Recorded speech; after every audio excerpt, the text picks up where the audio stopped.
proud to broadcast high school athletics online from Portland's West Side. We are West Side Mobile Media, Banks, Oregon.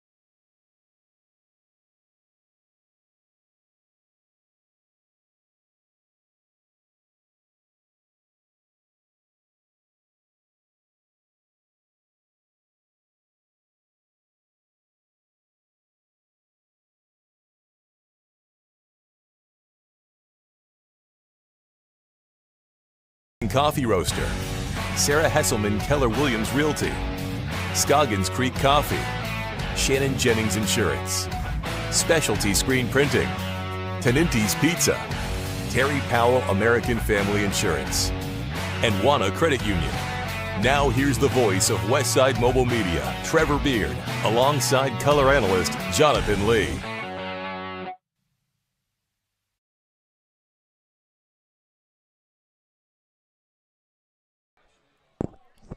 Good evening and welcome to high school football week 4 in the state of Oregon.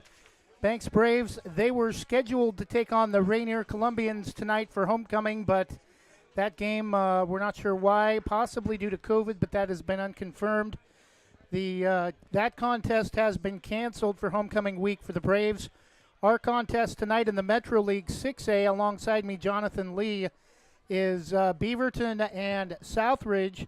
Just one win between these two teams, Jonathan, but Beaverton, a team with 2 losses. Those 2 losses have come by a combined 5 points. And the last week loss. Good evening, everybody. Welcome here to Beaverton High School. We are on Erickson Street, Erickson Avenue here in central Beaverton. Absolutely beautiful setting here for high school football. And that loss last week for Beaverton is going to sting a little bit because they dominated most of that ball game and should have won that ball game for all rights, but they lost 50-49 to a very good Glencoe Crimson Tide football team, so they are looking to get back on it and win, build some momentum going. Braves contest at Hidden Valley. We'll be back in 1 minute. You're listening to High School Athletics on Westside Mobile Media, presented by Jason Bond Remodeling. Thinking about updating your kitchen or bath? James Bond Remodeling has over 20 years experience fabricating and installing stone countertops and can upgrade your home with the countertops of your dreams without the dreamy price tag. They pride themselves on quality and customer satisfaction. They offer stone countertop fabrication and installation and cabinet installation services. They'll do their best to beat any bid by 10%. Based locally in Washington County, they'll do jobs in most Portland metro locations. Call 503-753-9993 or email jasonbondremodeling@gmail.com. Jason Bond Remodeling, Oregon CCV number 227733. Jim's Market in Banks is an institution serving the community for generations. They're actively involved in events and athletics from the youth league to high school level. Locally grown fresh produce, fresh bakery items, including custom cakes, and quick hot food from their in-store deli. Jim's Market, conveniently located at the south entrance to Banks.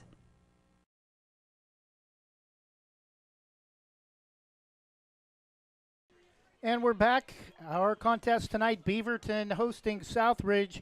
No Banks contest tonight as Rainier again has canceled yesterday afternoon. Not enough time for the Braves to.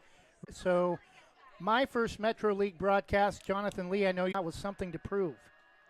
Oh, absolutely. They were looking to, they weren't going to travel 4 hours down south and come away empty-handed. So they definitely went down and they had a great game plan. The coaches drew up a great game plan to counter the very, the gunslinging ability of Nate Vidlac and the running ability of the stable of running backs they had. I think they really learned some things from the Estacada game about themselves, and I think that's what really propelled them going forward. It's too bad that they weren't able to play tonight to see how they responded tonight against a Rainier team, as you and I were looking at them preparing for this week, a team that, you said it. They seem a lot like Estacada their explosive running ability, but they like to throw the ball as well. So, but hey, it is what it is, and we're here with another great rivalry here in the Metro League.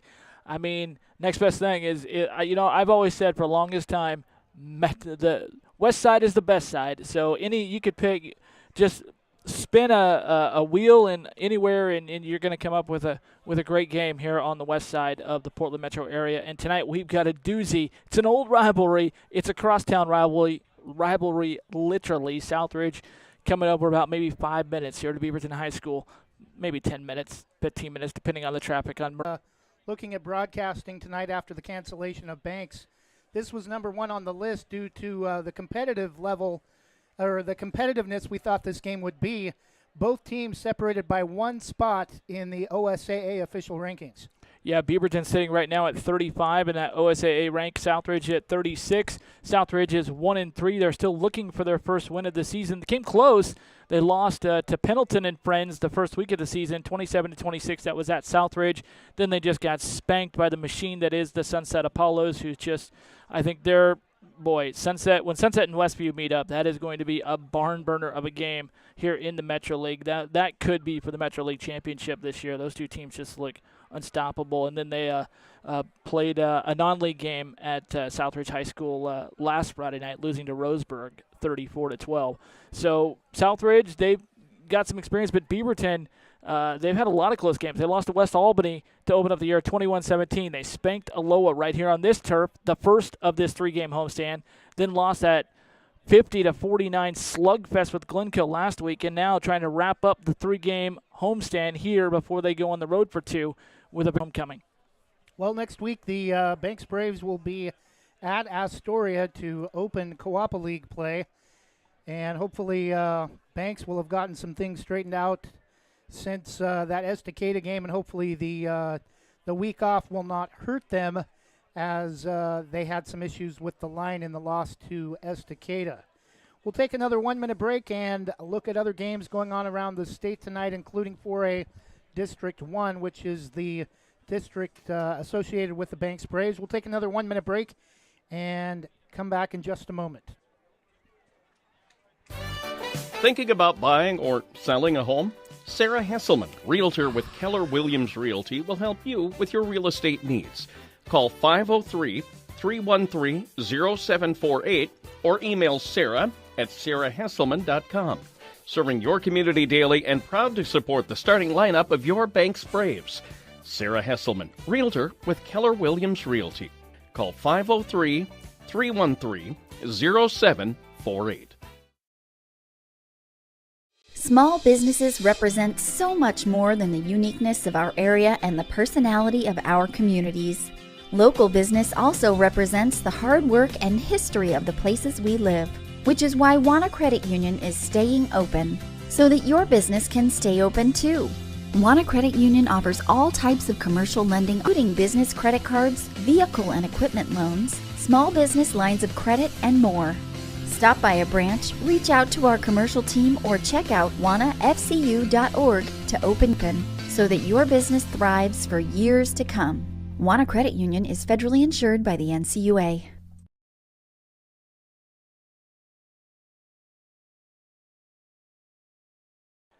And we're back with the cancellations, a number of them in 4A this week. We did not create a Week 4 schedule graphic, but we can tell canceled. Newport at Marshfield canceled. Henley at Milwaukee canceled.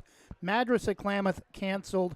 And Seaside at Malala, which was scheduled for last night, also canceled. One game involving a team from 4A District 1 last night. Tillamook, that game was tied early at Cascade, but the Cheesemakers ranked number 10 in some polls. Again, we talked about the importance, or how the lack season. Cheesemakers number 10 in some polls went to Cascade and got it handed to them 62-20. The final score. Cascade looks to be a top 5 team, as well as Estacada. They went on the road last night, Jonathan, and thumped LeGrand, number 8 team in the state, 44-14. So again, that shows you maybe Banks isn't the only team that's going to have problems with Estacada this year. Without a doubt. The Estacada Rangers, and I said it after our game there at Estacada, and they just continue to back it up. They are a legit contender for the 4A state title here in 2021. So that's, their biggest game on their schedule that they have circled is October 1st, I think it is. They play Gladstone at Estacada. That is going to be a big game right there. I think Estacada wins that game. I think they're probably going to win that division. They're just a machine right now. They've got great defense. They've got an explosive running ability. I mean, they're going to have some problems. I think maybe the only team that might match up with them is Marshfield. And that might be your state championship in 4A this year, Marshfield and Estacada. And actually, Jonathan, only one team out of the, well, I keep wanting to call it the Kawapa, but it's District 1 when you add Milwaukee. The only team out of District 1 in action tonight is Astoria at Staten, and you have a look at the 5A and 6A schedule. Well, and this is kind of mixed that we're looking at right here, but we do have Valley Catholic is also in action tonight. They are just they're a stone's throw from where we're at. They're behind us about 5 minutes just across Murray Boulevard. They are hosting my alma mater, the Cottage Grove Lions. That kicks off at 7 o'clock tonight as well, a pair of 0-3 teams. One score to report right now in the PIL. All the PIL games in Portland tonight started at 4 o'clock this afternoon. In the second quarter, Lincoln and Jefferson are tied at 14 apiece. So what we got so far on the scoreboard, Trevor. And you mentioned Valley Catholic Cottage Grove. That game could come down to who turns the ball over least with the anemic offenses involving those two teams. Cottage Grove went to Astoria and only scored 7. Valley Catholic has been outscored in 3 games. I think 156 or 154 to 18, and those 18 points just came in their third week of the season, all at Sutherland, a 3A team, and they got spanked at home to Philomath, another 3A team to start the season. Well, and Cottage Grove is still both teams are putting in new teams, with Valley Catholic with a brand new coach this year, and Joe Palomalo, who took over last year, was to take over last year, and it was a shortened season. We all know about that. So really you could call it his first year down in the Grove. So trying to instill, and Cottage Grove also has a lot of young names on their roster. They only have 23 players on their roster this season, and I was looking at Valley Catholic, they have 27. So if you think about that, the travel rosters for college teams are more than the 2 teams combined over there at Valley Catholic and Cottage Grove. Wow. About 8.5 minutes before kickoff, taking a look at the uniform combinations for both teams. The Beaverton Beavers, very similar color scheme to Oregon State. Only the logo, I believe, is different. B with kind of a different style of kind of a feathered beaver on the side of the helmet, black helmets with a wide orange stripe down the center. Orange jerseys with black numerals and white outline. Beaver orange jerseys, they're officially called Beaver orange and black are the school colors for Oregon State, for Beaverton. One moment for tonight's national anthem.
And we're back just under 7 minutes before kickoff. A little national anthem a little earlier than what we're used to.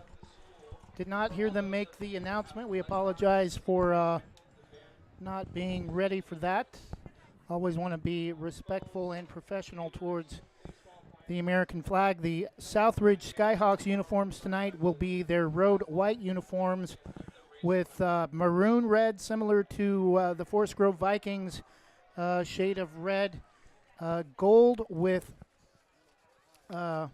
red hawks between the shoulder blades, red stripes running parallel to each other around each shoulder, with white helmets and a very beautiful shiny gold feather outlined in red on the sides of the helmet.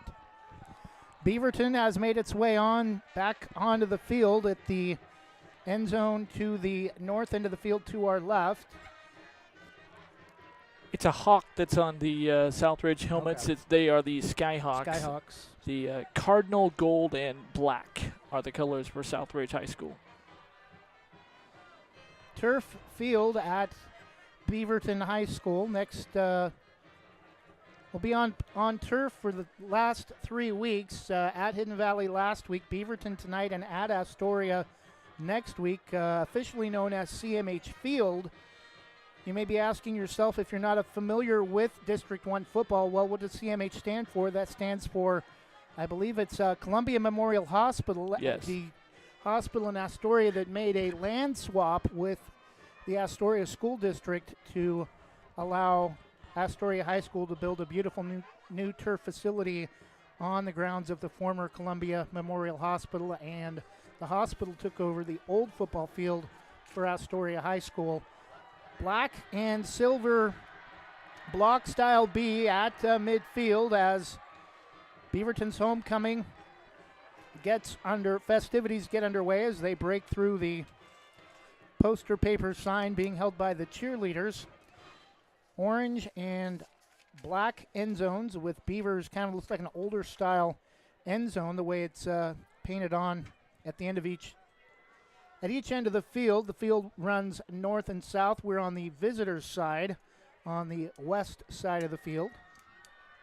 So, Trevor, you talk about the scene there with the cheerleaders. We were talking about this last week. It is so great to see the cheerleaders, the band, the student sections back in the stands supporting high school football, because that's what it's really all about, to get the fans in the stands. And this is the first time here. Of course, we're at a 6A level. Most 6A, 5A classifications this year have had the bands in attendance, but first time we've had a live band here, and it's great to have them back, the cheerleaders back. We saw that with Hidden Valley. If you're a school and you don't have cheerleaders at your stands, why the heck not? You need to try and get them out there and jack up your crowd. It's the spirit. It's all about school spirit. If you don't have that spirit, you need to get some spirit.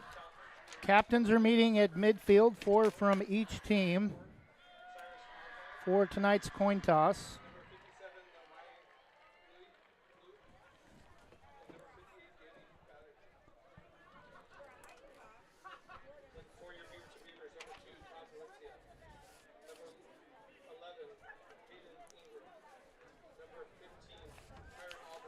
Captains are at midfield. They are doing the toss. The coin is in the air, and it looks like that Southridge has won the toss.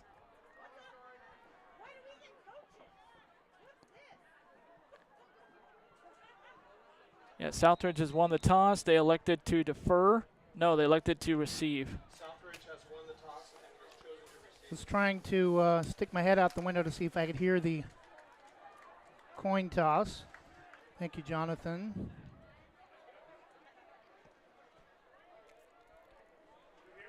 So go ahead. Beaverton will kick off, and they will be going right to left across your dial. They'll kick up and defend the what'll be the south end zone here at Beaverton High School.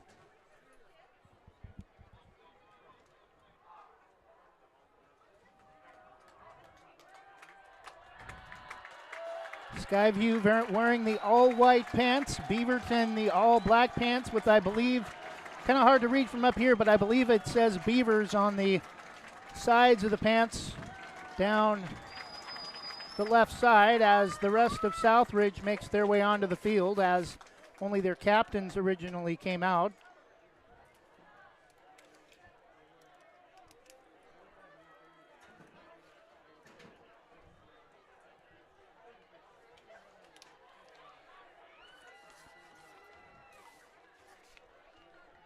So while we have about 90 seconds before we get this thing kicked off, Trevor, just a quick look at some of the keys to victory here tonight.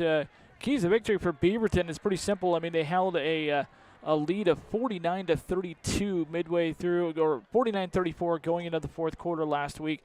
So it's really just about establishing control and to maintain it for them. And don't give your opponent an opportunity. Last week they were in the game. They gave just a window of opportunity. So if you're Southridge, you're going to be looking to seize that moment as well, to maybe to sneak in there and steal an opportunity, say, hey, we can win this thing. That's what Glencoe did. We can win this thing, and they did it. And for Beaverton, it's all about quarterback containment, getting to the quarterback, knowing where he is. Glencoe's quarterback, Royce Faisal, ran for almost 300 yards as a quarterback rushing last week and 6 touchdowns. So Beaverton, if you're a Beaverton Beaver, you're really looking for the team to come out and get some good containment on the opposing quarterback. Number 9, Sylvester Mendez, apparently handling the kickoff tonight, not number 10, Kerry Vogelsang. Sylvester Mendez set to kick off for the Beavers. And that has been confirmed by tonight's public address announcer. Back for Skyview, number 9, Nathan Aviles. And it looks like number 4,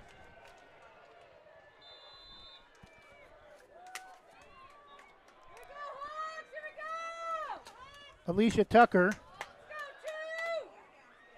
And it's going to be taken by number 9 at about the 15. Makes a move to the near side and tries to cut back. And it gets away from a couple of defenders and is going to get up close to the 30 before he's brought down at around the 28-yard line. It'll be 1st and 10 Southridge to start the contest on the first drive of the game. Tackled on the play by Cooper Nesbitt. Yeah, just a little bit crazy action there on the return, but seems like he ran about 20 or 30 yards to only go probably less than 10, trying with all the cutbacks. Cooper Nesbitt for the Beavers in on the tackle for Beaverton on the return.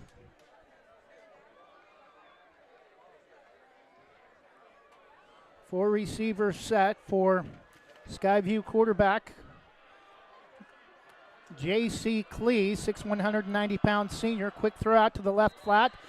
Pass dropped incomplete. Yeah, it was just a little swing route trying to go out there, a little bubble screen out to the left, and just didn't give it enough. He just kind of blobbled the ball, kind of flinged the ball out there a little bit, and then just had no chance getting to the receiver. That's on the quarterback. That's got to be a crisper ball thrown right there. Elijah Tucker, the intended receiver, number 4. Cypress Albright, the lone back. Fake the give to Albright. Play action through the hands, and that could have been for the first touchdown of the game. Pass incomplete through the hands of Stone Fowler. Yeah, I don't know if that was a gun quick for 6 right there, because he had a big old Christian Gonzalez was right there and had a friend sandwiched around him, and he was looking to pounce there if he would have caught that football. But it would have definitely been a big first down gainer there for Southridge. So the Skyhawks still have not moved the football on their opening drive. 3rd and 10 after 2 incompletions. Klee, short drop back, looks to throw out to the right side. Going deep, has a man through the hands of number 24 against Cypress Albright. And it's incomplete, 4th down, and I expect the Skyhawks will punt here on 4th down on the first drive of the game. Yeah, he just overthrew him, and he had a man beat too. Yeah, Ben Cyprup was out there, one of the linebackers, and he was off of him, but he had a couple of steps ahead of him, so if that would have been on the line, that one might have been down the sidelines for a long first down gainer or maybe even a score for Southridge. So a huge break for Beaverton right there. Kyron Albright, the lone return man back for Beaverton, standing back at around his own 40. And passes nearly over the head of Cypress from Skyview, and it's going to be down at about the 41, about the same spot that Beaverton's return man was standing, but Southridge actually got quite a big break on that kick because the ball bounced clear up around the 40 of Southridge and took a couple of lucky bounces, and Beaverton fans acting like it may have actually gone off of a Southridge player. 1st and 10 for Beaverton on their first drive of the game from the Beavers 42. Excellent field position for Hunter Borcher. Fakes the handoff, play action down the far side. This time it's caught, and Beaverton has done something already that Southridge has been able to do, and that's catch a pass. And that's going to go for about 20 yards all the way down to the 35 of Southridge. Yeah, just a great pitch and catch right down the sidelines that time, and he found his receiver right in stride, right where you need to. It's just whoop right over his head, and a nice big gain for Beaverton, and getting off to that fast start like I talked about. Lone back for Beaverton is Nesbitt. Now fakes the handoff again, spins, and gets inside the 20, finally brought down to the 15. Making the catch, number 11, Hayden Igurin, 6'1", 200-pound senior. And 2 quick pass plays, and Beaverton's knocking on the door in the red zone.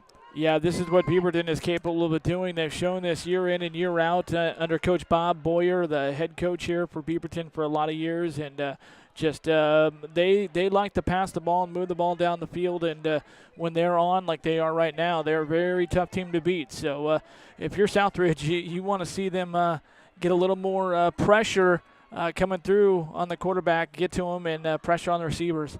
Empty backfield for the Beavers. 5 receivers set. Trips to the near side. Passing the too far out of the back of the end zone, intended for number 5, I believe, Christian Gonzalez. Yeah, that's right, Gonzalez. He had to really go out there, and he was up on 1 foot there in the back of the end zone, and it was actually going to be close if he actually came down. It would have been acrobatic if he did, because he really had to tiptoe. I think he probably would have come down out of bounds if he would have caught it, but still, it was just too far for him to reach. First incompletion thrown by Borcher. Got to make sure I pronounce the T and not call him Border. Trips to the near side again. Lone receiver. Now again, Nesbitt will line up just off the line for a 5th receiver. And Border scrambles, is going to pick up some extra yards inside the 10. I think he'll be a couple of yards short of the first down inside the 10 around the 8-yard line, but we'll bring up 3rd down and short for the Beavers on the first running play of the game for Beaverton. Yeah, just kind of a broken play right there. He kind of had to improvise a little bit, but did a good job of gaining something out of nothing. 3rd down and 3. Nice to have a scoreboard with down and distance, not just down. Borcher. And scrambling out of the pocket. Is going to be thrown down back near the 20. The ball came out late. I think they're going to rule him down, but it's going to be 4th down for Beaverton. And now we'll see if Kerry Vogelsang will come in and attempt the field goal. A loss of about 10 on the play. Well, Border is staying out there on the field. Looks like they're trying to reel in a play call, so it looks like they're going to go for it here. 4th and 13 from the 18 for the Beavers inside Southridge red zone on their first drive of the game.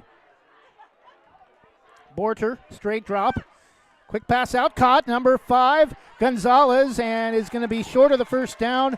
He got inside the 15 to about the 12, but needed to pick up yardage down to about the 5 to pick up the first down, and Southridge will take over after a big drive. They hold Beaverton off the board. Yeah, Christian Gonzalez coming over from the left side that time, and he just kind of came back a little slant route back out to the middle, caught the ball there, and I think he was got really excited because there was it was like the parting of the Red Sea. It just kind of laned to the end zone there, but he just got tripped up from behind and saved in a big, huge gain there for Beaverton. Tough break for the Beavers. Southridge again with Albright, the lone back. Twins each direction, 4 receivers set. Movement, but no flag on the play, and a big play up the middle, up past the 20 to about the 22, close to a first down. Down markers are to the near side of the field and kind of at a weird angle for us to determine by looking at the markers. And they are going to give Southridge the first down as the markers move. 1st and 10 after the gain of 10 for Cypress Albright for the Skyhawks.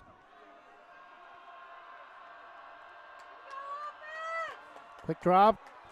Give to number 23 this time, Jackson Powell. Another big gain up close to the 35. Should be another first down, and it is for Skyview. And Skyhawks have something working here on the ground, Jonathan. Yeah, and this is what Coach Bickler wants to do with Southridge. Southridge has been a very balanced run-pass-oriented team in the past years, and this is what they want to try to do. They want to hit you with try some throws and then hit you with a run. Clee, and a little bit better job by Beaverton that time, but still a gain of about 7 on first down. I'm sure that's way too much for Beaverton's defense, but after the last 2 plays giving up a first down on each of the last 2 rushing plays, you might have to call that a win for Beaverton's defense, holding them short of the first down on the carry, but still too much to give up on first down. 2nd down and 4 from the 40. A pickup of 6 for Jackson Powell. 3 receivers offset to the near side and a short gain. Big push, though, I think is going to get the first down. Initially looked like he was going to be about a yard short, but they are going to say 3rd down. Yeah, he's almost 2 yards shy of the sticks, about a yard and a half, actually. Looks like about a yard from the sticks there. So a big play for the Beaverton defense. 3rd and 1 from the Skyhawks zone 43. Clee takes the handoff, brings it down. Initially they had him for a loss, and spinning into Beaverton territory inside the 45 to about the 43 again is Cypress Albright. Yeah, Cypress Albright, he just kind of spun. It looks like a bowling ball inside there, and just kind of spun off the pinball there, and like in a pinball game, and wheeling his way down for a first down. And they're starting to find some movement here on offense with running the football. They tried to pass early on the first drive. It didn't really work out so well, and finding some lanes here and some gaps. 1st and 10 for Clee. Another first down for Southridge. Again, the give to Cypress Albright from the 44 down close to the 40. 2nd down for Southridge with under 6.5 minutes to go in the first quarter. Still no score. Each team with 1 drive. Southridge now on their 2nd possession of the game. Albright will come out. 2nd down and 6.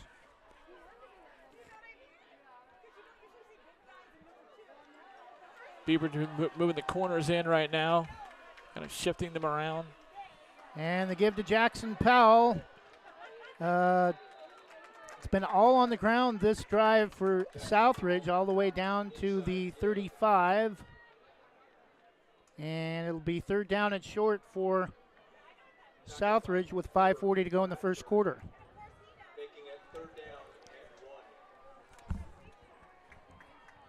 A heavy dose of Powell and Albright for the Southridge offense. And this time, Clee is going to keep it and get the first down up close to the 30 on 3rd and short. Designed quarterback keeper that time for Southridge. And it's 1st and 10 for the Skyhawks from the 32. Yeah, you called it, Trevor. This has been a steady diet of just run left, run right, and run through the middle. They, like I said, they found some gaps that they can run through, and it's having success here in the 2nd drive. Clee this time on play action, and good time to do it. Touchdown, Southridge. Number 2, Dominic Menengus, 6'3", 260-pound wide receiver, puts Southridge on the board first, leading 6-0, just under 5 minutes to go in the first quarter. Yeah, Menengus just kind of came across the middle there. There, it didn't want to cut you off, Jonathan, but there is a flag, and I think this one's coming back.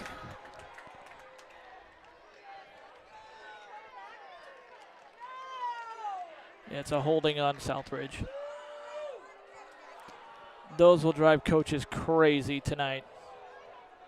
And the fans right now.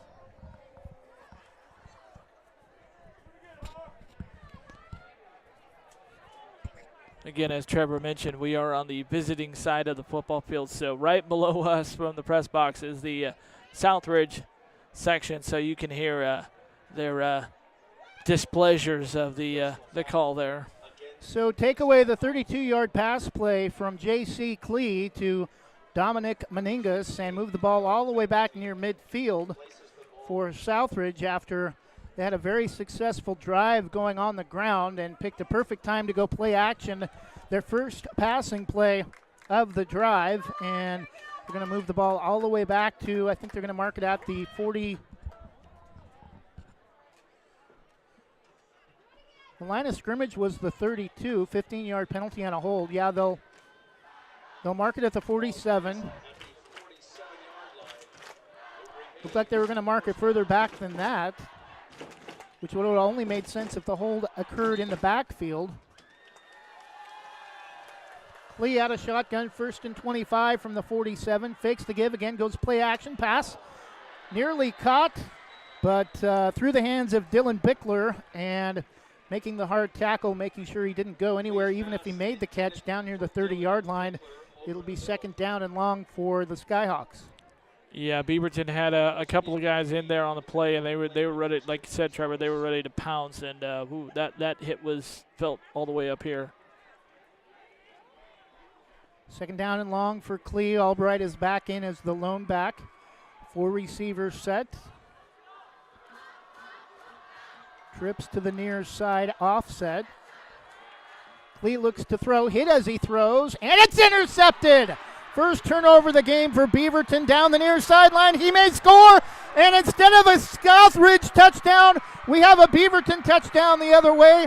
Number 15 for the Beavers, Kyron Albright with the pick six. 53 yards for the interception touchdown return.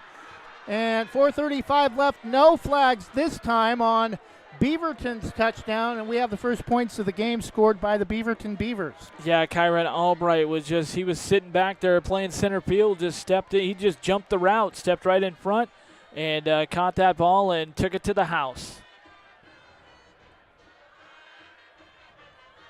And now we're going to have waiting for the PAT, and that's going to be done by number 10, Siri Vogelsang for Beaverton. One of 2 female kickers in tonight's game. Both teams have female kickers.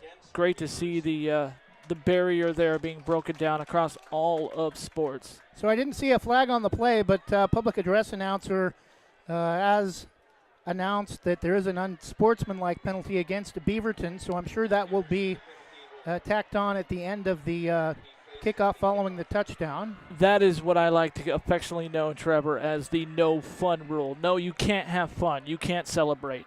It is the bogus, most stupidest, I'm going to say it right now, it is the most stupidest rule. OSAA, that needs to change. You need to stop following college and NFL on that one.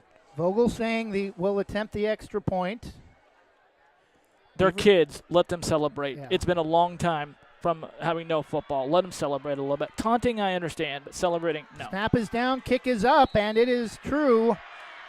And that one probably would have been good from another 10 yards back. And with 4:35 to go in the first quarter, following a 53-yard interception for a touchdown, it's now Beaverton 7 and Southridge nothing. We'll take a 30-second break and be back in just a moment.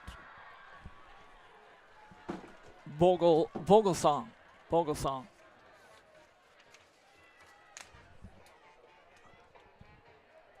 Let there be light.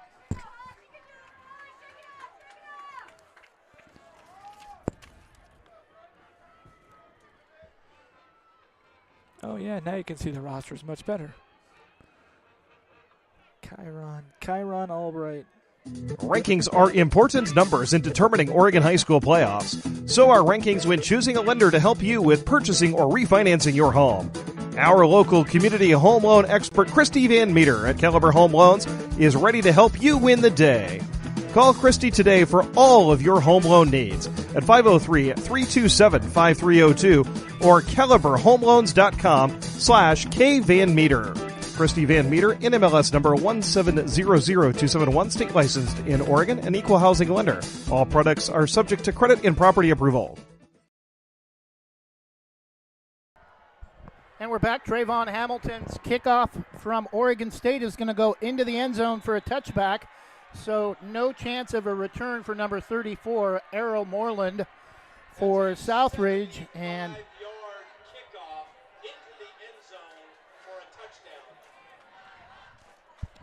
touchback, not a touchdown, as announced by the public address announcer for Beaverton.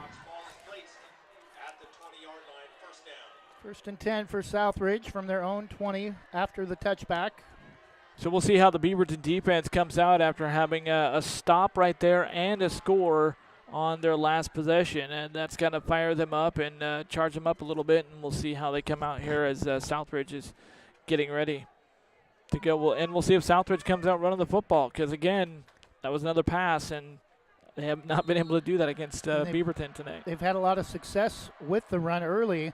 And again, up the middle as right on cue, there's number 24 again, Cypress Albright, with a big carry on first down to start Southridge's third drive of the game.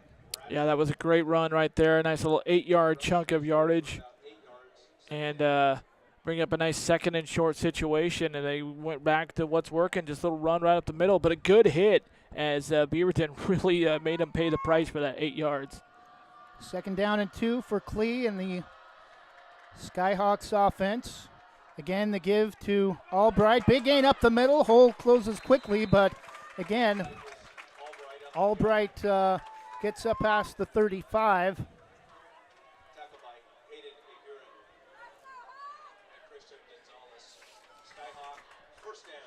And something I just realized, Jonathan, the man making the interception for the touchdown and Cypress Albright both have the same last name. Oh, absolutely.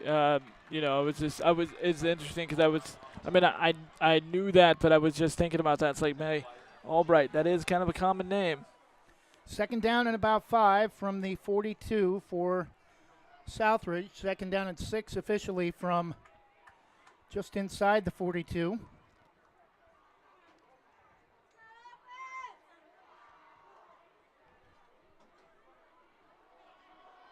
Beaverton again bringing 7 men into the box, 7-person into the box. Klee again brings it down, and this time not much there for Cypress Albright, and it's going to be third down and short for third down and actually about 4 for Southridge as Beaverton looks like they're starting to do a lot better job against the run, at least on that play. Yeah, they've been bringing seven people into the box pretty much the whole game, but they really stiffened up right there. They just had a safety and the corners out wide. Everybody else was charging in and bringing the fire. They knew what was coming that time. They've kind of figured that out.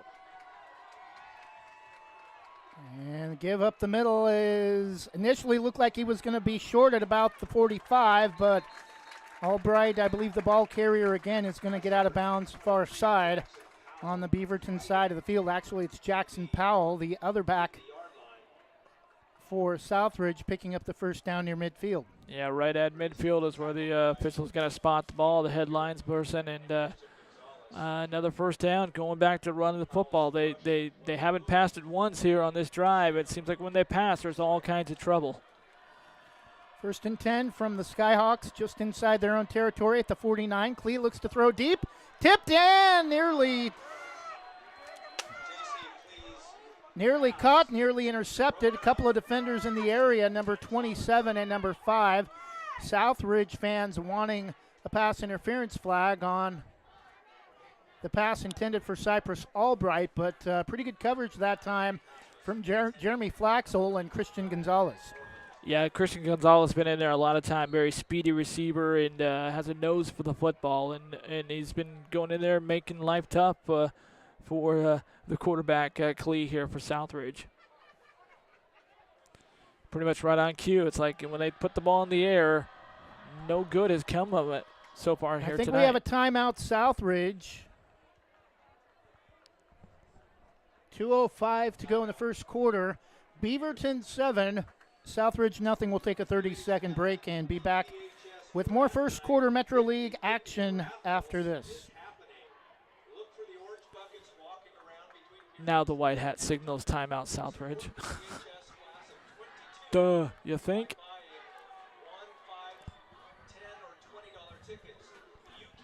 Microphone Proudly not serving working. our neighbors in Washington County since 1946, LaHaye's is your destination for locally made Letterman's jackets, custom embroidery for business apparel or a unique gift, and scouting uniforms and supplies. LaHaye's is on the corner of 3rd and Main in historic downtown Hillsborough. Open Wednesday through Friday, 10 to 6, Saturday, 10 to 4, and anytime online at lahayes.com or call us at 503-648-2341.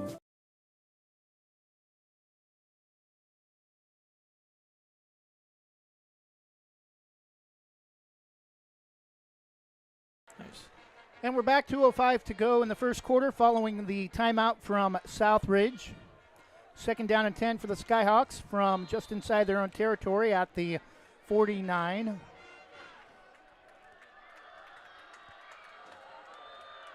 Klee, man in motion on the toss to the near side.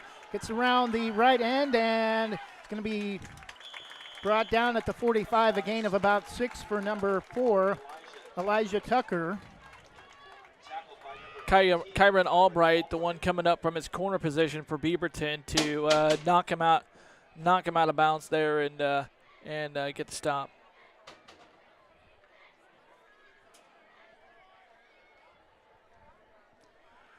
Starting to wonder if there's a ghost in here. Keep hearing things banging around, and there's only Jonathan and I in the press box. Coaches are upstairs.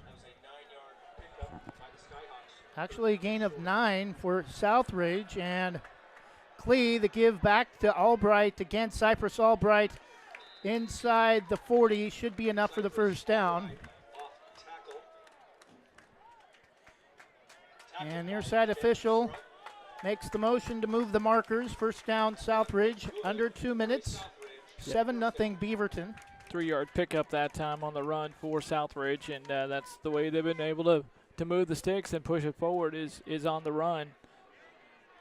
Time of possession and overall offensive yardage has to go to Southridge, but Beaverton one play for a touchdown, the only points of the game after the touchdown off the interception return. A beautiful block, and number 9 finally brought a late flag, and this may come back. And that ball got all the way down to the 5-yard line, but I think there's a hold or a pass caught by Nathan Avalos. Tackle was by Christian Gonzalez, but there is a flag on the play. And again, the Southridge Bluebirds are letting the officials have it. Personal foul against the offense. Personal foul, Southridge. Go ahead. It's an illegal block, looks like. That's the white hat making some sort of illegal pushing motion. I mean, it's an illegal block officially now, but I've never seen that indication used by an official before. It's kind of weird. It was like a pushing moment, like with his hands. But illegal block is the call against Southridge, and that's going to move them back and get a penalty. Is hurting Southridge. I mean, that's the second time. The first time they were in the end zone for a touchdown. This time they were going to be first and goal on the 5-yard line. So Southridge is really shooting them, the old classic, shooting themselves in the foot right now of making mistakes when they could have went forward and they moved backward. Klee, again the handoff to Cypress Albright off the left side, gets down to about the 40. It'll be back to the original line of scrimmage or close to it. It'll be second down and about 11. They are going to give him to the original line of scrimmage. Again, the give to Albright off the left side as he crosses the 35. And I'm really impressed with Cypress Albright and the running game from Southridge, picking up big chunks of yards every time he touches the football. And you mentioned earlier, Southridge, I wouldn't be surprised if they don't throw very much more the rest of this game the way they're running the ball. Yeah, they're pretty much a ground and pound team, you know, going back to the days of Brad Mastrid when he was the head coach at Southridge for a lot of years, won a state championship with the Skyhawks, and his son his son Kellen Mastrid was the quarterback and a running quarterback. So yeah, they like to run it. Klee out of the backfield, pass caught and dropped. Beautiful tackle by number 27, dropping Elijah Tucker in the backfield, making the stop. Number 27 called his name a couple of times already tonight, Jeremy Floxel. Yeah, that's now 0 for 2 now for Southridge on the old little bubble screen, the hook screen there, and they might want to circle that one as maybe not to go to right now because Beaverton's all over it. End of the first quarter, Beaverton the only points so far, coming off of a 53-yard interception return for a touchdown. After one, it's the Beavers 7 and the Skyhawks nothing. We'll take a 30-second break and be back with second quarter action on West Side Mobile Media. At American Family Insurance, protecting farms is at the heart of what we do. After all, it's where we got our start more than 90 years ago. We understand it's more than a farm, it's your life. And that's why we offer customizable policies that protect what you've worked for. Let's build the policy your farm deserves. Call American Family Agent Terry Powell in Gaston, 503-521-8842. American Family Mutual Insurance Company, SI, and its operating company, 6000 American Parkway, Madison, Wisconsin. American Family Insurance.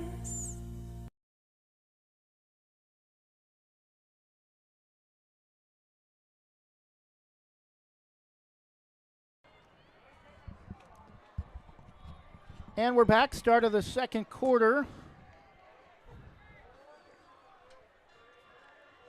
Both teams have switched sides of the field now. Beaverton will be moving left to right as you watch it across your dial or your screen there, looking at the scoreboard there.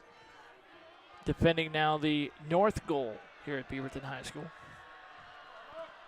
4th down and 9, and Southridge is going to go for it, and they had it set up beautifully on the screen intended for Jackson Powell. Would have gone for at least the first down, but tried to turn upfield as he attempted a basket catch and kind of had to go whoopsie-daisy through his hands behind him and slipped through his hands onto the turf, and Beaverton will take over on downs. Yeah, you're right, Trevor. That's a time where the fans just going, and because he had his hands out there, almost perfect position, but his arms were just too wide. He forgot to put them together, and I'm sure that's a teachable moment right now that the coaches will just remind him, young man, put those arms in a little bit, bring it in to your stomach and secure it, and then run upfield.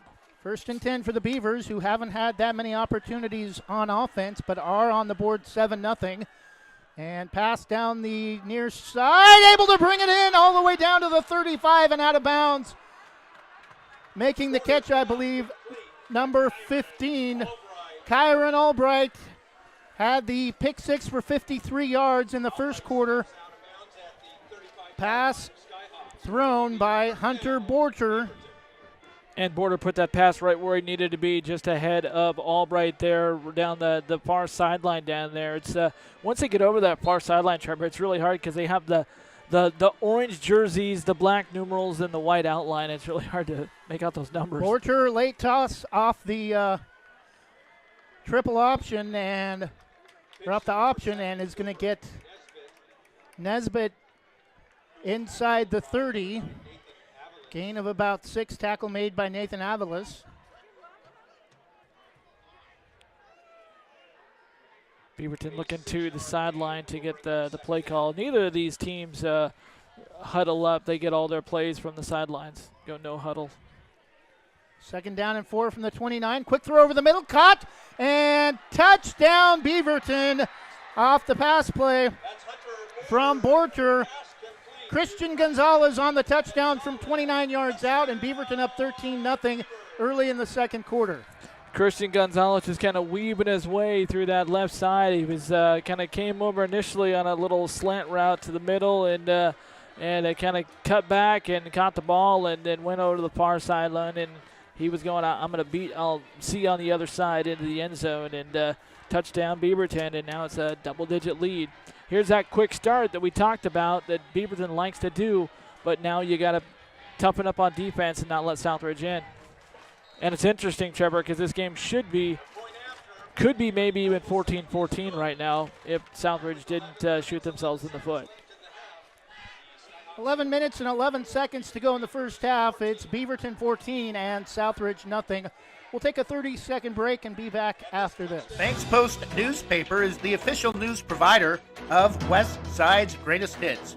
Listen hourly for West Side news from the Banks Post newsroom. Banks Post newspaper covers Banks, Manning, Buxton, Roy, and surrounding western Washington County communities.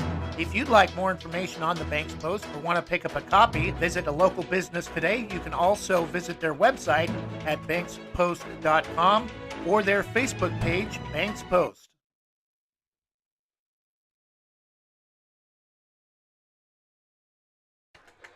And we're back, 11 minutes and 11 seconds to go in the first half, 14-0 Beaverton, following the pass play from Hunter Borter to Christian Gonzalez for 29 yards.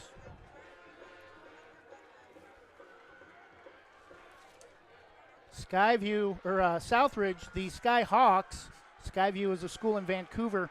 The Southridge Skyhawks, I'm going to wind up combining those two all night, I'm sure, has not put any points on the board despite dominating time of possession, and full head of steam for number 34. Errol Moreland on the return is snuffed out as he approaches the 30-yard line. It'll be 1st and 10 Southridge with 11 minutes to go in the first half. Yeah, and a 14-0 lead for the Beaverton Beavers here as we just start the second half, just about a minute in, or start the second quarter here, just about a minute into it. But as we talked about, could be a very, very much closer ball game if Southridge not committing those mistakes in the red zone. Penalties and turnovers have hurt Southridge on a couple of big drives. Klee, man in motion, is Avalos, and Cypress Albright gets up past the 35. It'll be a gain of 7 on first down.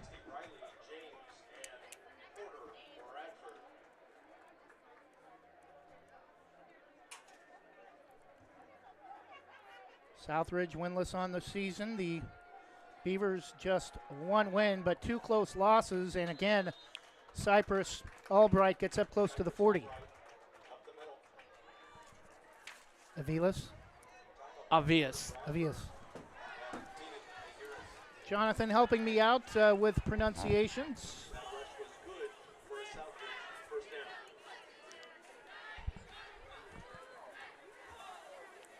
4 receiver set, 2 offset to the near side with Albright the lone back. And again, Aviles goes in motion. Far side and gets some room up past the 45, close to midfield. Gain, I think he's going to be about a yard short of the first down, but again, a gain of 9 on first down. Actually, they're going to mark it at the 47, so 2nd down and 2. Yeah, Southridge right now just kind of trying to attack the ends right now as Beaverton is still kind of strengthening up the middle. And another first down for for Jackson Powell. Hit hard late to finally bring him down, but not until he reaches the Beaverton 40 for another Skyhawks first down. Yeah, just as I said that, the Beavers that time sagged back at the point of attack that time at the line, and Southridge went right up the middle. Southridge going quickly, and again, Powell off the left side. Inside the 35. Didn't want to cut you off, but wanted to make sure I got the play in. Sure. Yeah, it's kind of like a 2-minute warning with 9 minutes to go.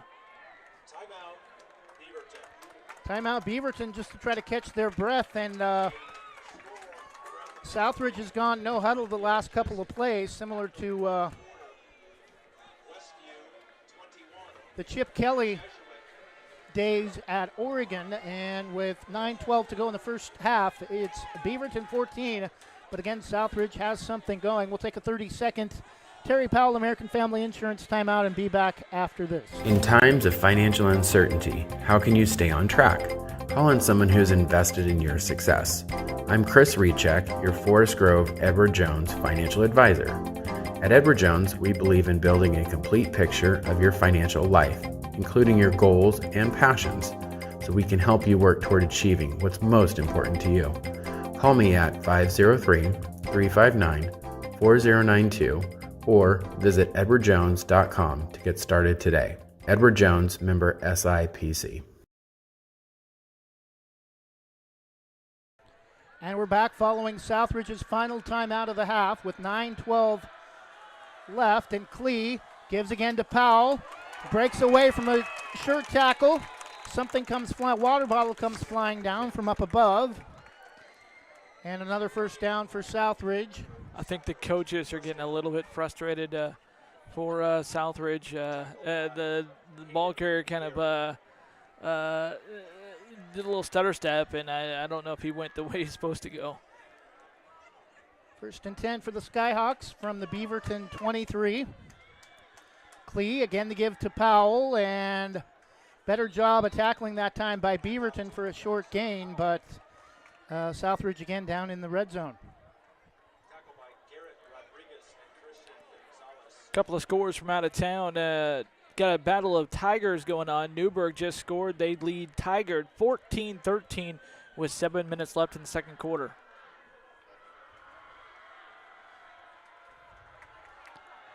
Back to action. It's going to be a run up the middle. It's Cypress Albright muscling his way all the way down inside the 10. Looks like down close to the 5-yard line.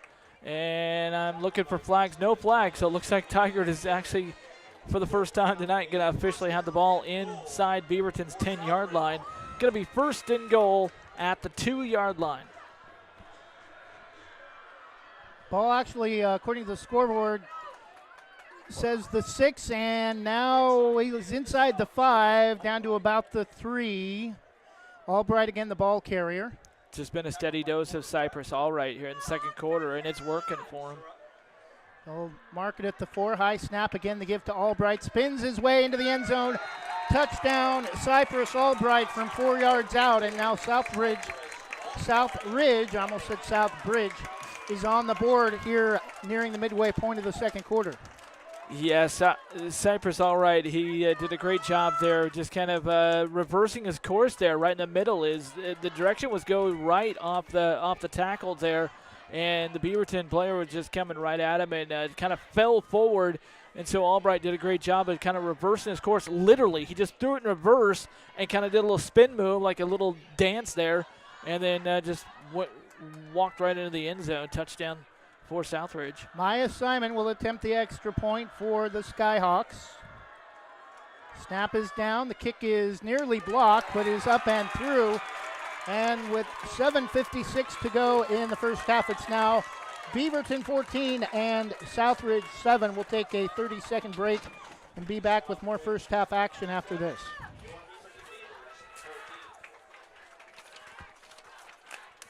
Hey Brave fans, this is Chris Lyda, the voice of the Braves, here to tell you about Econofab Buildings. Econofab is a third-generation family-owned and operated pole building company located right here in Brave Country. Econofab has been in business for almost 50 years, constructing shops, garages, and barns.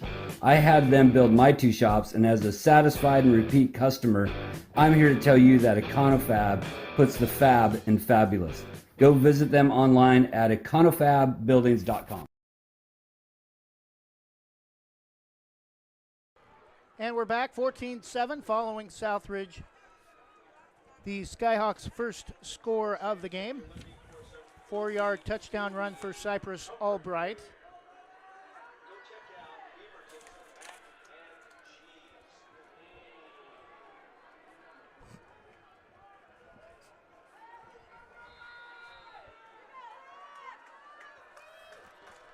You just got to love some of the promotional announcements coming down from the public address about some of the things that are being cooked up in the tent.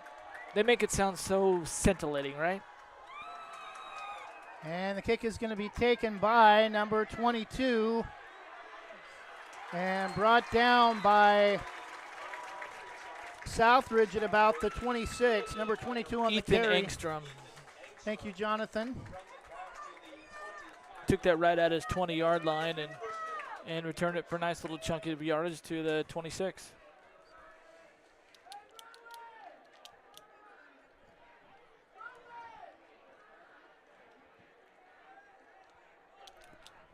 First and 10 for Beaverton, officially from the 27 according to the scoreboard.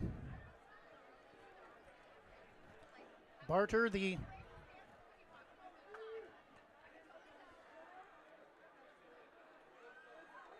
quarterback for the Beavers, gets his team lined up as both teams wait for the ball to come in from the Beaverton sideline. While we get the right ball into play, West Lynn has scored on a punt return. They lead Camas 14-7. That game at Wilsonville High School.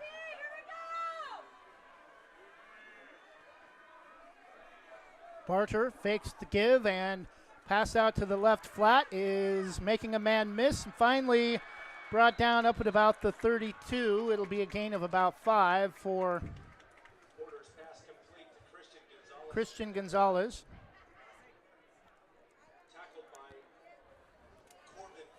And actually mark the ball closer to the 33. It'll be a gain of 6, second down and 4. Gonzalez, the 5'10", 175-pound senior. Goes both ways like many of these players in tonight's game do. Trips to the near side offset. Pass is thrown, caught, and all the way up near the 45. Tackled immediately, but a first down for number 22, Ethan Engstrom. And another first down for Beaverton through the air. A lot of success. Kind of a tale of two opposites offensively. Southridge moving the ball on the ground and Beaverton moving the ball through the air. Yeah, and that time Beaverton going with a little play action right there. I think the second straight pass play with that play action and getting the defense to bite, come up on the run, and then successfully get it off for a nice completion and a first down for the Beavers. They're on the move, looking to get take away that little bit of momentum. Beavers at their own 45. Barter with room to run as he gets out of the pocket and slides down into Skyview territory at about the 46, 47-yard line. It'll be a couple yards short of the first down, but a big play considering he was nearly dropped for a couple-yard loss on the play. Yeah, Southridge was bringing the heat that time, and Border did a great job to escape the pocket and saw that one little lane window and did a wise thing right there to slide right at the end of the play, as you teach your quarterbacks to do, and save yourself. You got the first down yardage. That's all you need to do. First down, move the sticks. Second down and a long two from the Southridge 47. Barter, that should go as grounding. Yeah, there was a blitz, just kind of a jailbreak blitz that come right through the line that time, coming right for Border there in the quarterback position. I didn't see a receiver in the area. I think Southridge fans have a beef there on no flag on that play, but it's going to be now the flag comes out late. Yeah, the officials did the right thing. They came together there to talk about it and say, what did you have, and they make the call. Same thing happened in the Hidden Valley game for Vidlac.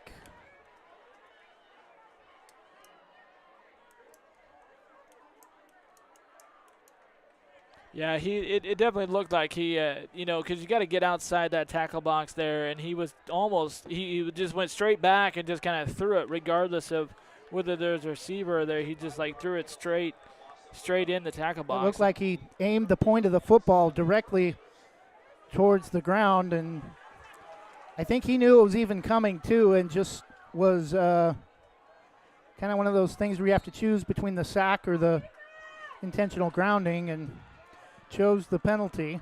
Man in motion and a give off the sweep, and able to make a couple men miss, and is not going to get the first, or not going to get back to the line of scrimmage. It's going to be fourth down.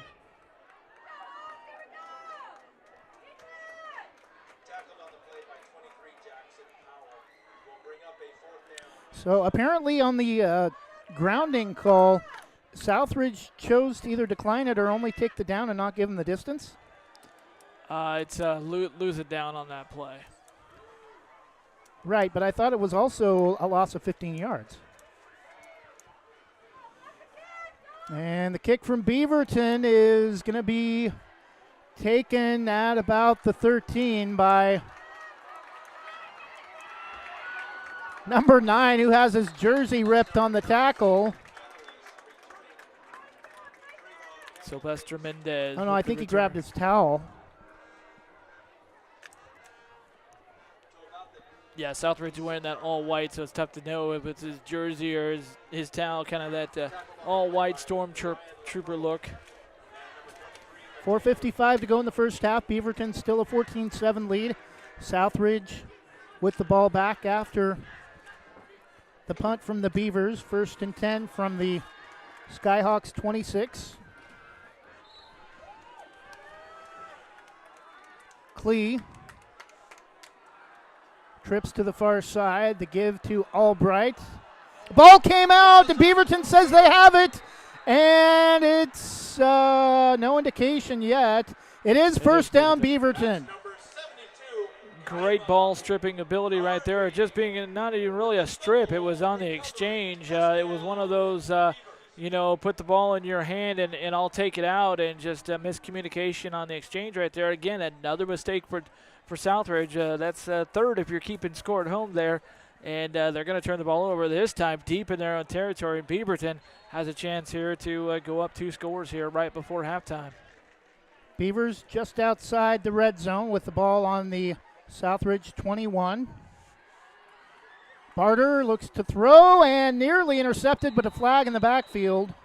Barter goes down late. I wonder if maybe this is some kind of personal foul hit to the quarterback. I think it was a late hit is what they're calling a personal foul.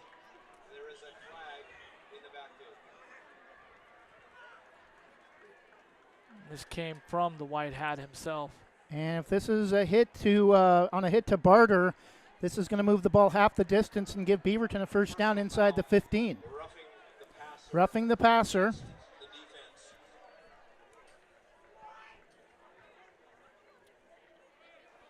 That's exactly it. Chalk that up another mistake. And we do have an injured Skyhawk on the field right now. They're attending to him down there inside the 15.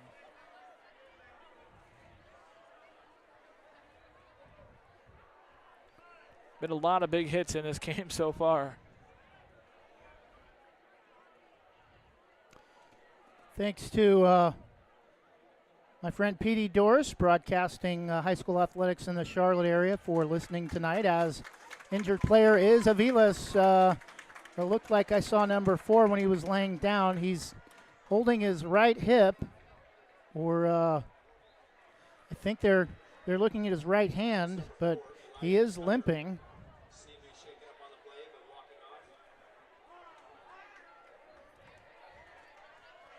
4:42 to go in the first half. Beaverton a touchdown lead, 14-7, but with the ball deep in Beaverton territory following the fumble and the... One of the big games happening at 6A tonight down in Tualatin. Into the first quarter, the Timberwolves leading West Salem 13-0.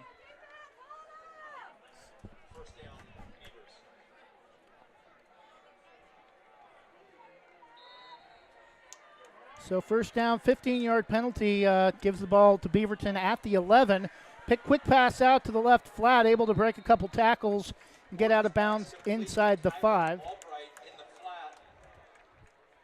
Kyron Albright, who plays for Beaverton, one of their leading receivers. Cypress Albright, the leading running back for Southridge. Not sure if they're related.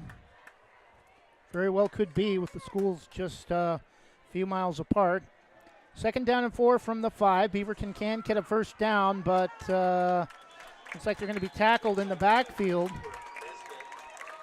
Great job by Southridge that time to just meet him in the backfield. They broke through the line, the line right there that time. They were in the backfield almost as he received the handoff, and they made sure he didn't make a single gain. I think he might have even lost a yard or two. And Cooper Nesbitt's going to come out hurt, not putting any weight on that left foot. Third down and Apparently they're going to say he got back to the line of scrimmage. Still says 3rd down and 4 from the 5. I think they gave him forward progress. They kind of pushed him back after he stopped his initial progress. Barter, quick toss, and they're going to fake the reverse, and he'll walk in. Touchdown. I believe that's number 5. Christian Gonzalez with his 2nd touchdown, 1 receiving, now 1 rushing after the end around. And a flag on the play right at the end of the play. I think it's the no fun rule. I don't know. We'll see. Nope.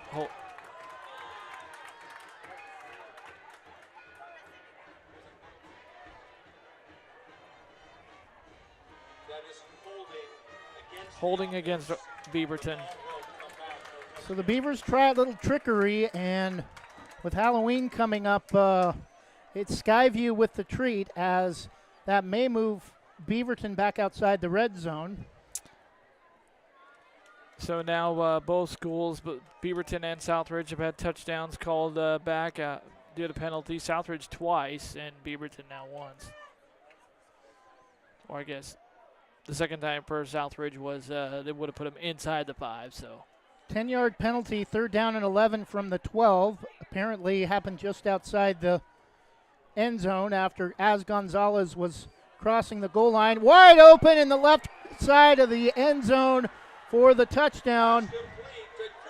Christian Gonzalez, one way or another, he was going to find a way to score, and with 3:37 left, it's now Beaverton 20, Skyview 7, no flags. That was just a great job by Hunter Border. He set up right there. He was looking at him all the way. He saw him. He was as wide open as an all-night taco stand here in Beaverton. I mean, he was in the corner of the end zone. Christian was right there, just sitting there waiting for it. I mean, he actually could have made a taco and then ate it and then caught the ball. He was that wide open. So great job by Border to see him in the end zone. Touchdown Beaverton. Extra point good. 3:37 to go. It's 21-7 Beaverton. Trevor.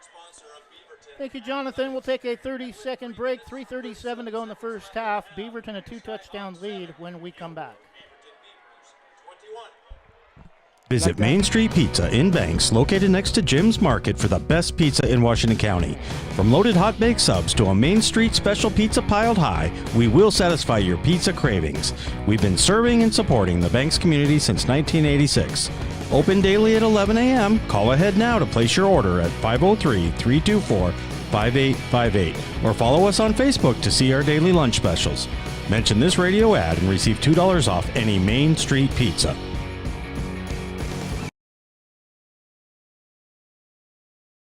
And we're back, 3:37 to go in the first half. Beaverton a 2-touchdown lead, 21-7 for their homecoming here against Southridge.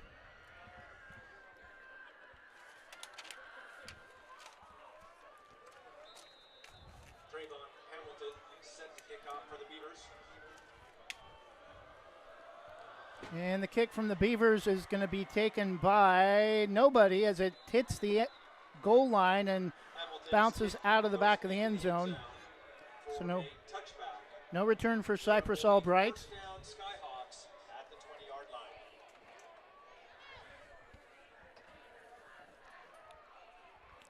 Coming up at halftime, we'll break down the first half and take a look at scores from other games around the state. Again, Banks Braves unable to play tonight for homecoming as Rainier canceled their contest against the Braves on Thursday around noon.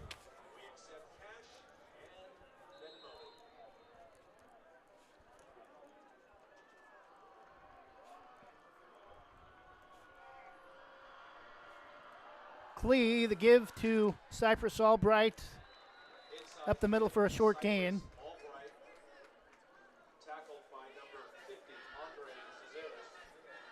Andre Cesaris on the tackle for the Beavers.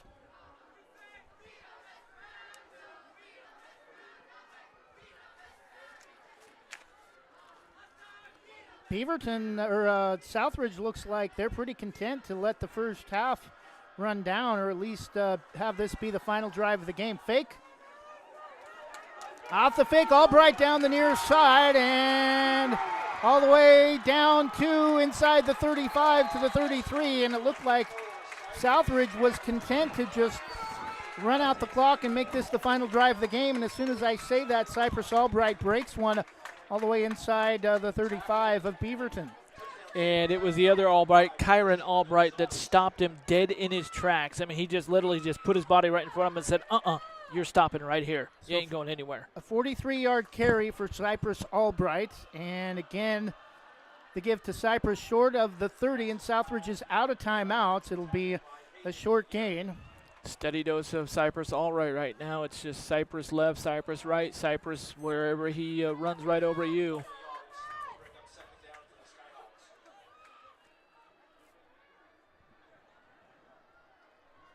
Second down and 8 from the Beaverton 31. Beavers a 2-touchdown lead, 21-7. Klee, Albright with Albright the lone back, and I think pass that time thrown in the backfield to number 34, Errol Moreland, but slips and falls as he gets back to the line of scrimmage. It'll be no gain on the screen play. Third down and 7 from the 30. Clock under 2 minutes. And Jeremy Flaxel was in there on the stop for Beaverton to make sure that he went down the turf, although he was headed there, as you said, Trevor. He kind of slipped there.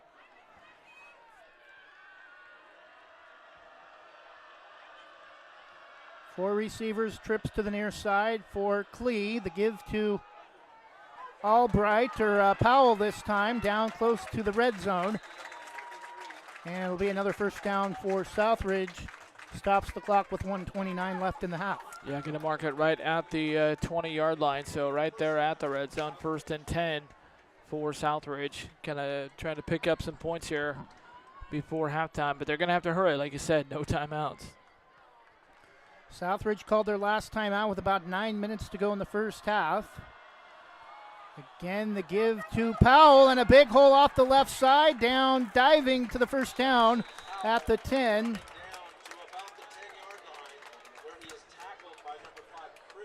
And we talked about him, Christian Gonzalez. He's everywhere. He was the man right there that just he was content to just grab on and hold on for dear life as he had him by the shoe and was able to bring him down that time.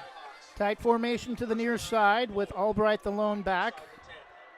Twins each side. The give to Albright up the middle. He will walk in. Lost the football, and I think Southridge fell on it, getting the lucky break. Yeah, he was just trying to get across the goal line, and he lost the football, and the Southridge guy was there to save him in the end zone and foul on it for what's going to go down as a fumble recovery for the touchdown. I think it was number 2 for Southridge, Dominic Menengas, that came off the bottom of the pile first with his hands in the air, jumping up and down. That's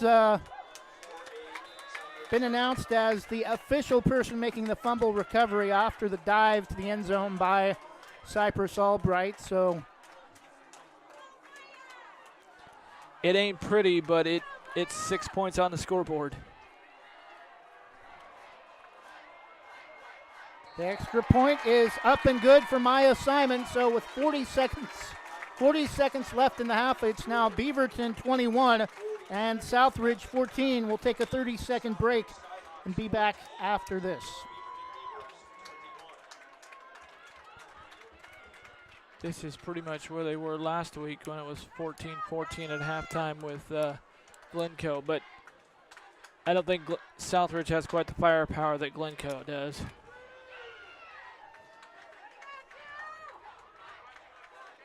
Northside Rock Products in North Plains is where you can get gravel products directly from the quarry. They service contractors as well as homeowners. They can get rock straight from the quarry that's essential for paths, driveways, under concrete slabs and roads, as it packs and condenses well. Northside Rock Products offers a variety of quality crushed rock and fill material, as well as boulders and specialty rock. They offer trucks for hire for contractor work. Northside Rock Products can bring their mobile crusher to your jobs for on-site crushing and screening. Delivery is available. Get all you need at low winter rates. Northside Rock Products LLC on Northwest Dixie Mountain Road in North Plains. NorthsideRockProductsLLC.com.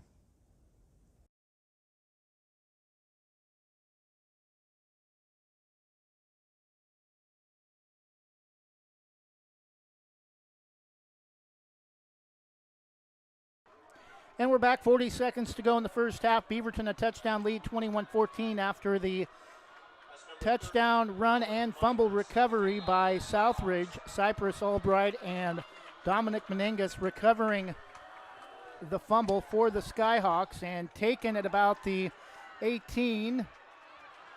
Getting around the far side, number 6 all tripped up as he gets to the 40. Great return for number 6, Des Valencia, the up back, and Beaverton with the gunslinging abilities of Barter. Hope they can barter for a touchdown here before the end of the half. Well, if you think our score is a high score, Trevor, how about this one? The game of the week in 6A happening down in Eugene. Lake Oswego is at Sheldon. They settled for 3, but the Lakers are up 20-17 with 5 minutes left in the first half.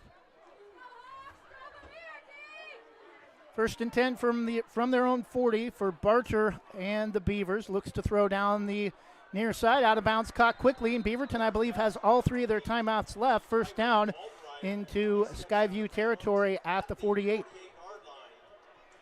Clock stops with 29 seconds left.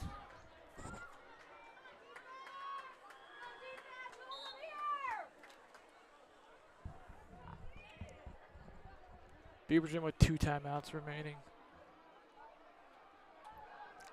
Oh, yeah, I see it now.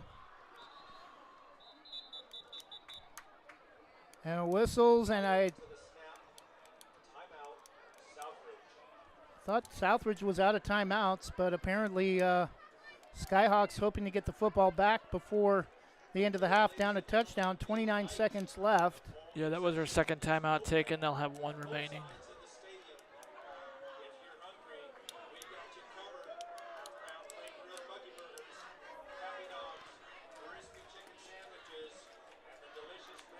First and 10, Beaverton from the Southridge 48 with 29 seconds to go in the first half. Beaverton a 21-14 lead. No Banks broadcast tonight due to the cancellation by Rainier. That's the second time Rainier has canceled a sporting event against Banks. It happened earlier with basketball. We're back to resume play after the Southridge timeout. Barter looks to throw, passes past everybody. Number 34 in the area for Southridge, Errol Moreland. Pass, I believe, was intended for number 15, Kyron Albright.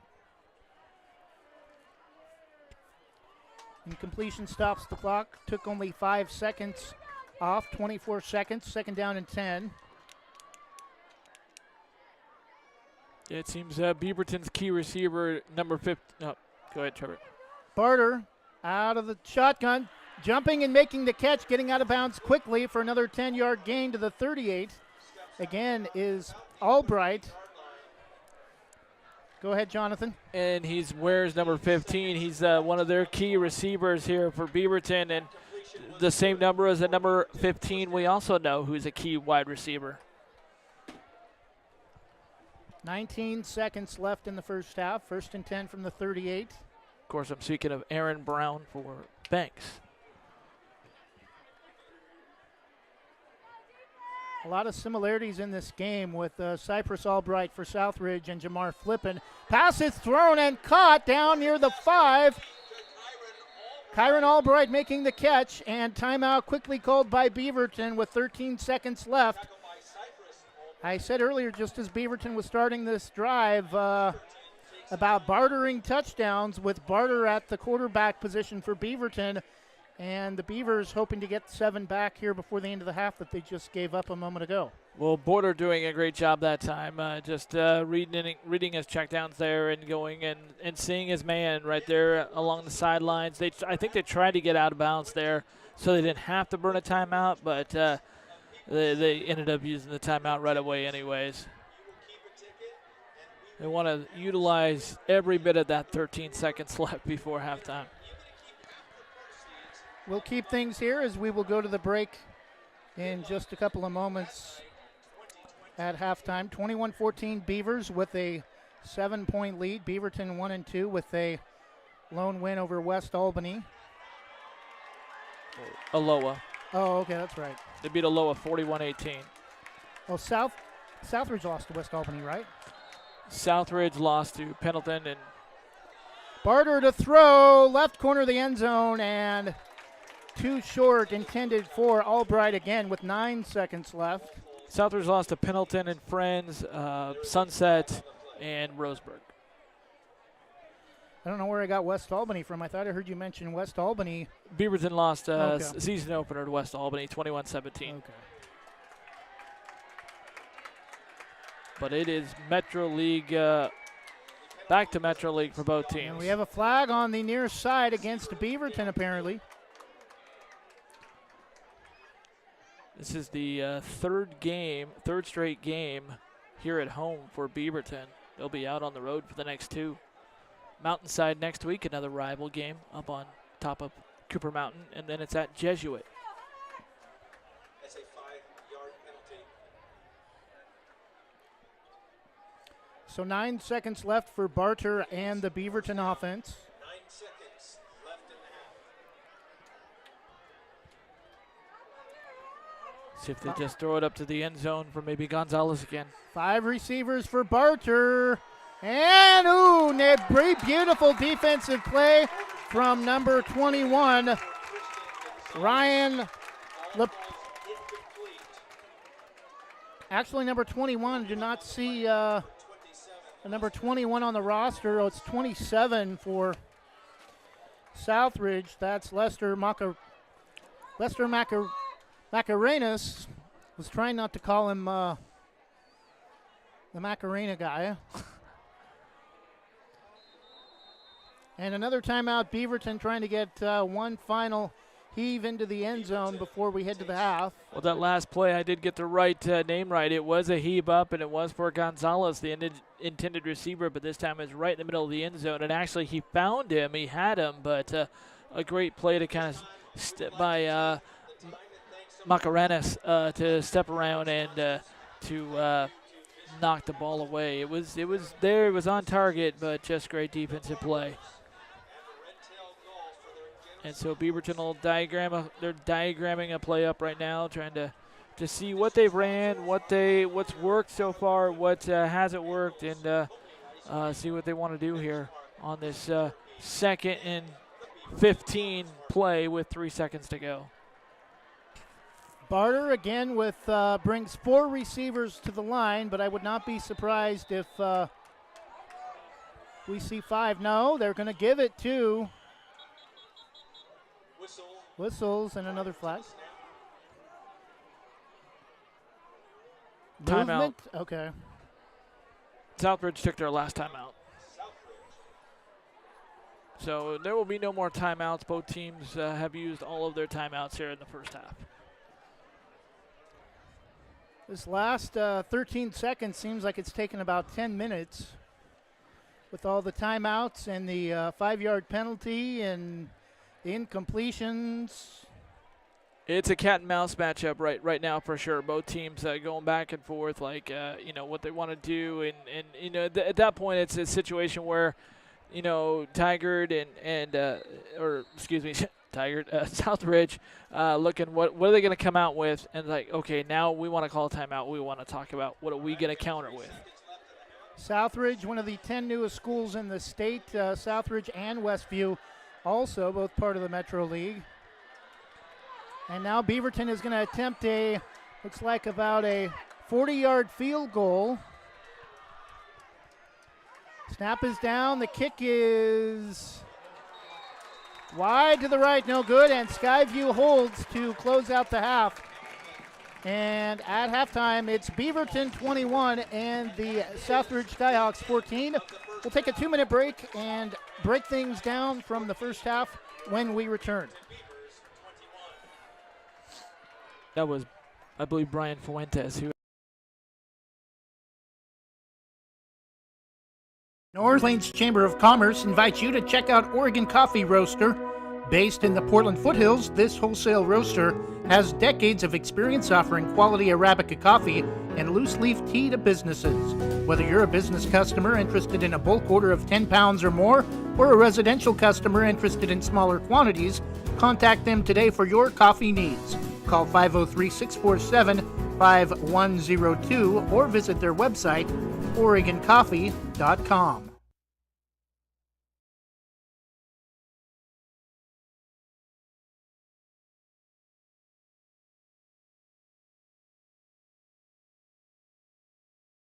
Shannon Jennings of North Plains is your local independent insurance agent. Are you overpaying for insurance? She can partner with a vast range of insurance companies to provide you with the most competitive products and services. Whether it's your home, auto, commercial, or any other type of insurance, we take the time to learn about you, your family, and your business to find the best coverage to protect your unique needs. For quality insurance coverage at affordable prices, call 503-444-0566 or email Shannon at shannonjenningsinsurance.com. Scoggins Creek Coffee is proud to offer delicious hot drinks and delectable breakfast items too. Visit their 2 locations in Gaston and Yamhill Carlton. Open 7 days a week, Mondays through Saturdays until 5 and Sundays until 3. Make sure to ask about their weekly specials and visit their Facebook page. Scoggins Creek Coffee, 503-985-3483. Specialty Screen Printing in Yamhill offers your business the creativity and expertise to print your logo on a variety of items. Owners Ken and Linda Johnson have 40 years of experience on industrial parts and every type of material, including ceramic tile. Their fast service can have your project done in less than a week. Visit their website, specialtyscreenprinting.com, to see for yourself how they can help you boost your company's marketing and industrial screen printing needs. Call 971-998-9274 or visit their website, specialtyscreenprinting.com.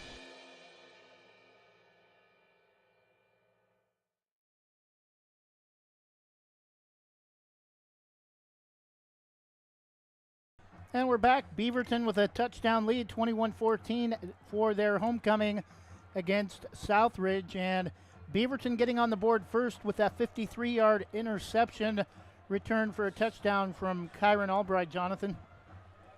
Yeah, that really got it going. Some life there for Beaverton. Got them starting on the score, and 53 yards to the house. Just a beautiful play right there. He just totally just jumped the route, stepped in front, and he didn't miss a beat going to the house. It looked like we were going to have a back-and-forth game most of the first half, but Southridge, at least early, had a lot of problems with not only the interception, but big penalties in the red zone. Yeah, certainly. Tiger not doing them, or Tiger. I'm sorry. I'm looking at a tweet from Tiger High School right now. That's why I said Tiger. My apologies to Southridge. Southridge not doing themselves any favors. With it, 3-4 times that they've hurt themselves inside. I mean, this could be a whole lot different game right now at halftime if they don't make those penalties. And they had a touchdown called back. It would have been 1st and goal on the 5 and probably would have scored with that running ability of Albright, Cypress Albright I'm talking about. And but as it sits, to have those mistakes and be only down 7 at halftime, you got to be feeling good for yourselves. But if you're Beaverton, you're talking about that and you're only up 7. You're talking about your missed opportunities as well. Yeah, Beaverton had a 14-0 lead in the first quarter and allowed Southridge to score a couple of touchdowns in the first half with Albright and Jackson Powell. And Southridge almost gave one away there towards the end of the first half on their last full drive of the game, where Albright fumbled the football across the goal line trying to dive for the touchdown. Luckily, it was recovered by number 2, Dominic Menengus, for Southridge. At the half, it's Beaverton 21 and Southridge 14. We'll take another 2-minute break and look at other scores from around the state when we return. You're listening to Beaverton or Metro League football on Westside Mobile Media. No Banks Braves football tonight due to the cancellation by Rainier. Not sure how many Metro League games we'll do, but happy to be broadcasting tonight. Alongside Jonathan Lee, we'll be back in 2 minutes. That's right, I forgot we were talking about the first half. Then the second segment.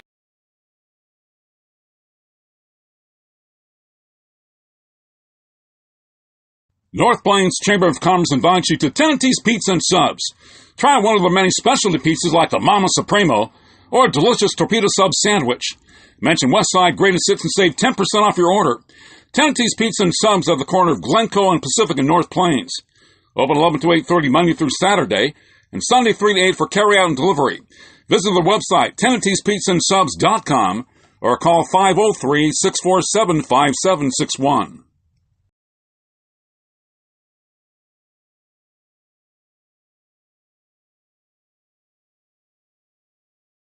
The Army National Guard plays a vital role in your community. We're on the front lines supporting essential personnel, first responders, law enforcement, and medical professionals, delivering food, supplies, and medicine, keeping communities safe, making a difference. During emergencies, we're always ready, always there. Learn more about part-time service in the Army National Guard at nationalguard.com. Sponsored by the Oregon Army National Guard, aired by the Oregon Association of Broadcasters and this station. Thinking about updating your kitchen or bath? James Bond Remodeling has over 20 years experience fabricating and installing stone countertops and can upgrade your home with the countertops of your dreams without the dreamy price tag. They pride themselves on quality and customer satisfaction. They offer stone countertop fabrication and installation and cabinet installation services. They'll do their best to beat any bid by 10%. Based locally in Washington County, they'll do jobs in most Portland metro locations. Call 503-753-9993 or email jasonbondremodeling@gmail.com. Jason Bond Remodeling, Oregon CCB number 227733. Jim's Market in Banks is an institution serving the community for generations. They're actively involved in events and athletics from the youth league to high school level. Let them serve you with their locally grown fresh produce, fresh bakery items, including custom cakes, and quick hot food from their in-store deli. Jim's Market, conveniently located at the south entrance to Banks.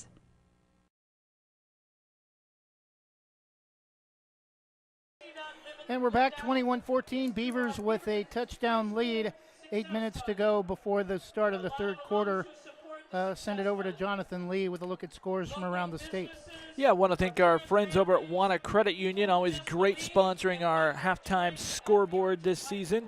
They're doing what they do and helping us out with Banks Athletics and, of course, Westside Athletics. The West Side is the best side, and Wana Credit Union is the best. So go check them out. Wana Credit Union scoreboard. Checking the looks. Most of these are at halftime. The Rock Creek Kitties. Oh man, I blew it. Rock Creek Kitties leading Jesuit 21-14. That's of course Westview leading Jesuit 21-14 at halftime. Battle of Tigers. Tigard leading that one by a field goal over Newburgh, 20-17. Tualatin, they are still playing with 3 minutes to go in the second quarter. You thought our game was moving along a little slow there. Tualatin leading West Salem 27-0. That game is at Tualatin late second quarter. At halftime, Canby having no problems with the St. Helens Lions leading 29-6. Also got a couple of other scores. Scappoose has come back to score with 1:07 left in the half, and on a 17-yard run by Luke McNabb. And that cuts Wilsonville's lead to 35-21. So Wilsonville leading Scappoose 35-21. And those are some of the scores on the Wana Credit Union halftime scoreboard. Trevor. Thank you, Jonathan. 6:25 to go in the first half. Beaverton with a 21-14 touchdown lead for Beaverton during their homecoming. Couple of possible key players for our Oregon National Guard hero of the game would probably have to be either Christian Gonzalez for Beaverton or Cypress Albright for Southridge. I think you could go maybe with picking co-heroes of the game, one for each team. Both have been just huge for their teams, making plays for Gonzalez, making plays all over the field for Beaverton. And then, of course, Cypress Albright doing it for Southridge on the ground, just churning up a lot of the yards for Southridge here in that first half. So, both are doing great, excellent jobs and great student athletes for their schools.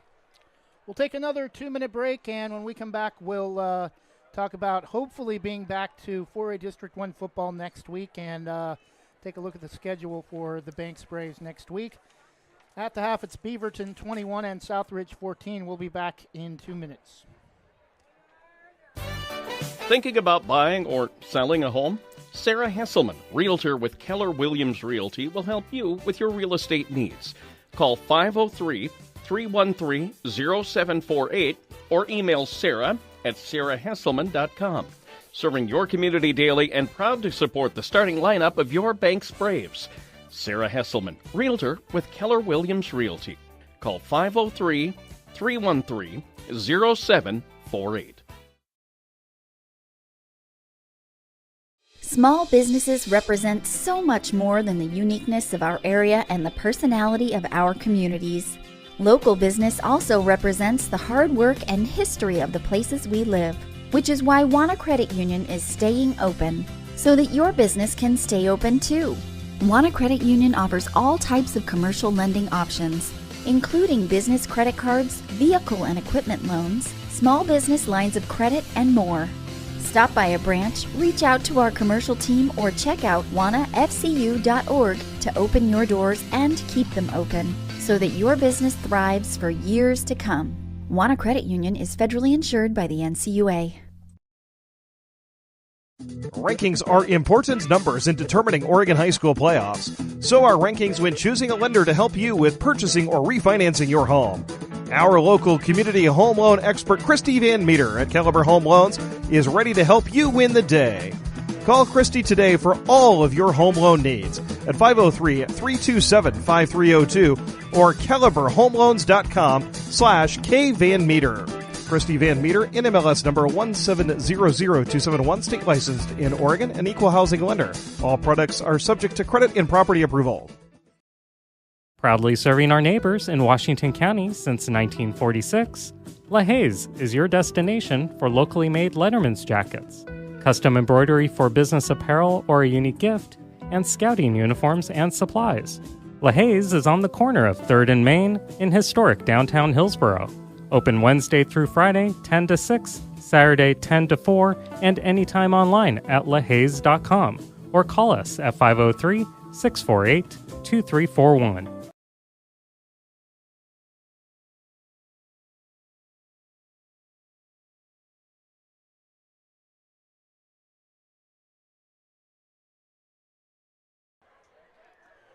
And we're back 2.5 minutes before the teams come out of the locker room, so officially 5.5 minutes before we start the third quarter. And a couple of 4A finals from last night. Estacada looks like they're on a collision path with Marshfield for the 4A state title.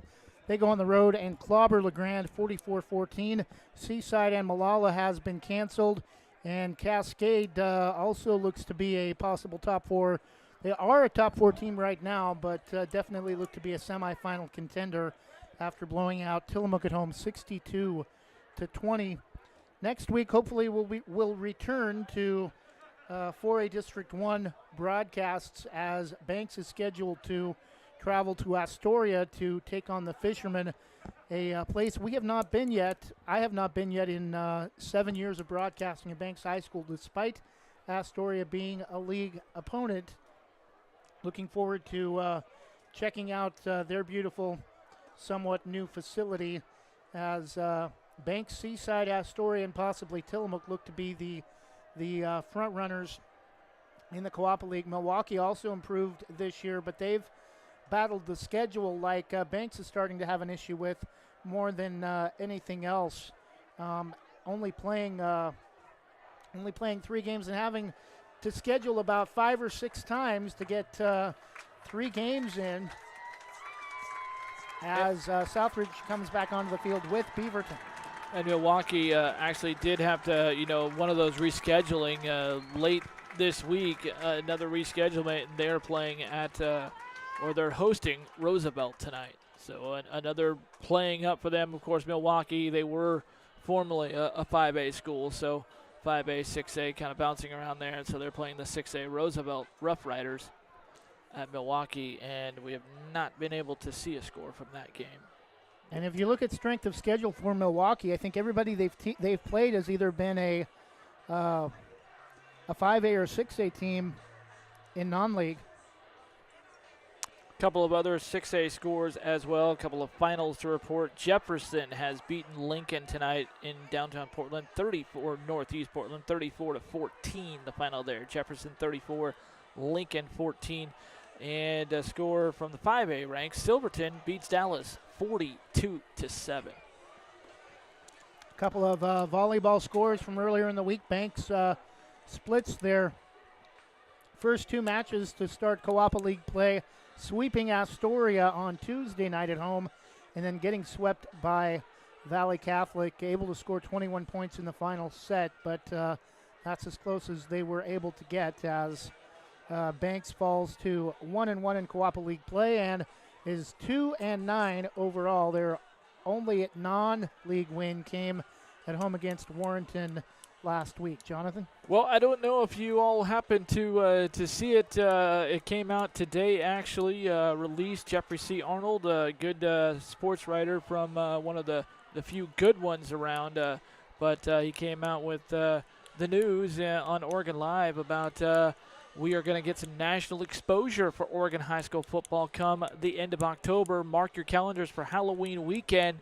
Friday, October 29th.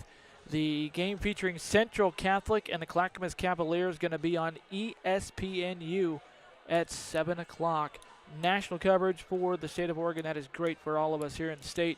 A couple of great teams, Central Catholic and Clackamas.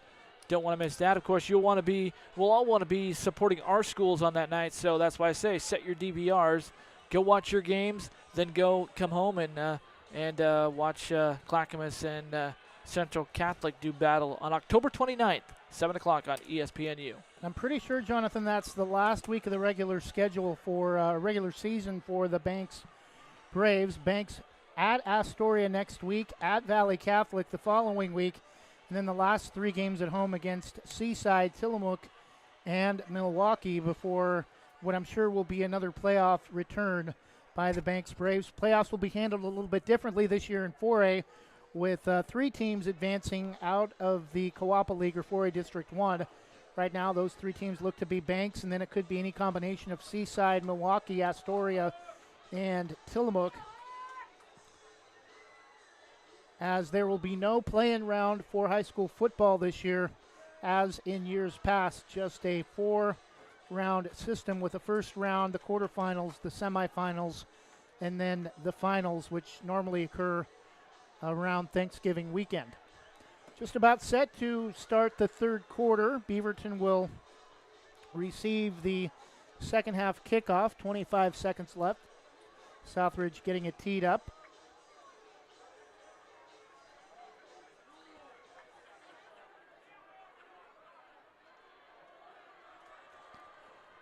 So a note about that game, that other Metro League game going on, Westview leading Jesuit 21-14. The Westview Wildcats scored 21 in the first quarter, and Jesuit has came back. So that's quite a ball game. It looked like the Rock Creek Kitties were going to run away with it, and Jesuit saying, we got something to say about that. So 21-14 in that game. 21-14 in our game as well, and Southridge tries to go with the squib kick, and it's returned by Beaverton all the way up past midfield into Southridge territory. Keep combining Southridge and Skyhawks and come up with Skyview, which is, again, in Vancouver, not playing in Oregon tonight, but Beaverton with pretty good field position after Southridge tries a little trickery on the first play of the second half. Yeah, not exactly the design that the coaches had in mind when they wanted to go with that onside kick to try to get the ball back here to start the second half. That didn't go as to plan, and so for Beaverton, they're going to take it and actually have the ball right at midfield. 1st and 10 for the Beavers. Hunter Barter, it is Borter with the handoff to Number 4 all the way down inside the 40, 35, and gets out of bounds. Number 4, Jay Kiter with his first carry of the game, and it's a pretty good one that goes for first down yardage and then some. Well, there's always mysteries in a high school football game, like Jay Kiter listed on our roster. We've been looking at him all day going, okay, he's a senior, he's a quarterback, he's probably going to be the quarterback. And he was warming up, and, here's Border, the quarterback, and Kiter is a running back.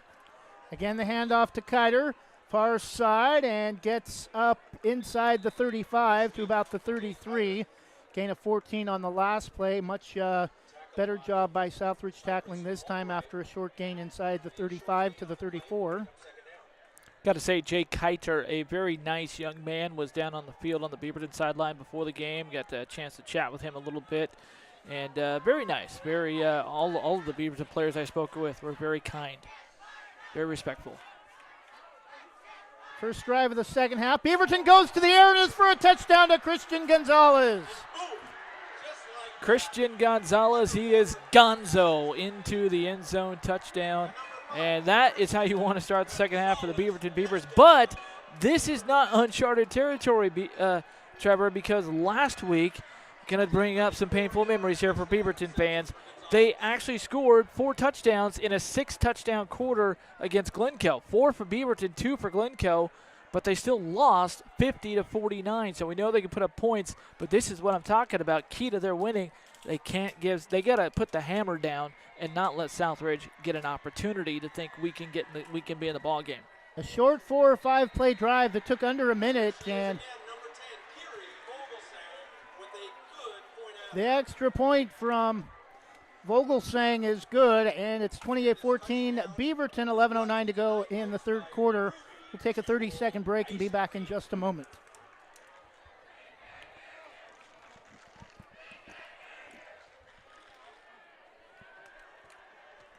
Yeah, a little quiet over here. At American Family Insurance, protecting farms is at the heart of what we do. After all, it's where we got our start more than 90 years ago. We understand it's more than a farm, it's your life. And that's why we offer customizable policies that protect what you've worked for. Let's build the policy your farm deserves. Call American Family Agent Terry Powell in Gaston, 503-521-8842. American Family Mutual Insurance Company, SI, and its operating company, 6000 American Parkway, Madison, Wisconsin. American Family Insurance. And we're back, 28-14. Beaverton following the touchdown pass from Borter to Christian Gonzalez. Pass play of about 34 yards.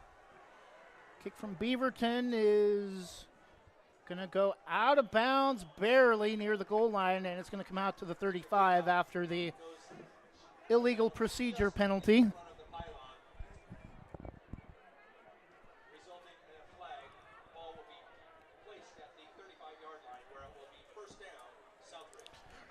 Well, we talked about those mistakes, Trevor, and there's another one right there, just kicking the ball out of bounds. You know, you got to. I mean, I've had high school coaches way back when, you know, they said they actually came out, how hard is it to kick the ball? You know, you got like I think it's Lee Corso who said, you know, it's like how wide is a football field? How you can't keep it inside those white lines? I mean. Maybe just trying to keep it away from the return man. Klee out of quarterback, out of shotgun. The handoff to Albright. Spins up past the 40, close to the first down, but it's going to be very close. Yeah, I think he needed to get to the 45, and he almost got there. About a yard short. Second down and short from the 44. Gain of 9 for Albright. I'm sure has over 100 yards rushing in the first half. Yeah, a steady dose of Albright there for Southridge. And this time the give off the far side to number 34, past midfield, brought down near the 40. Number 34, Errol Moreland. Yeah, the 5'9", 145-pound sophomore listed as a wide receiver and a DB, and that time he did kind of come over from that slot position. A gain of 15 on the carry. Klee this time back to Albright, and a short gain, maybe gets back to the line of scrimmage. Much better job for great coverage. Skyview. Ethan Samt was in there, or excuse me, get the right roster there.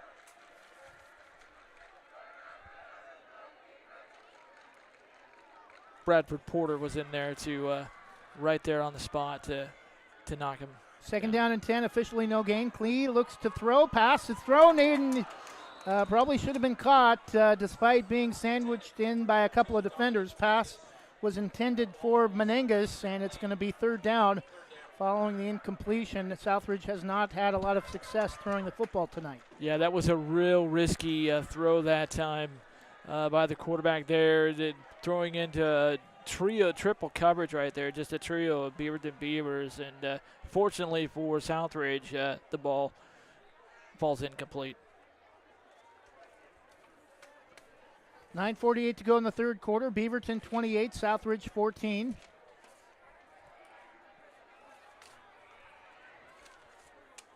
Second down and 10 from the Beavers 41. Klee.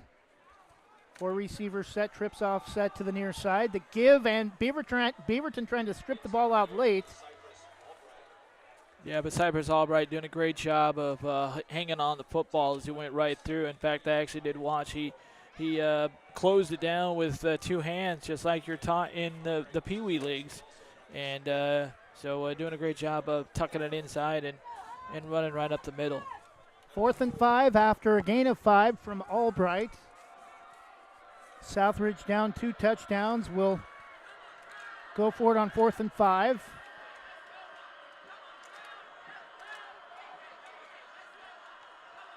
Both student sections bringing down the noise from both sides. Klee back to throw. Pass is nearly intercepted, and it's going to go back to Beaverton on downs again. Nearly intercepted in the area for Beaverton, number 5, Christian Gonzalez once again.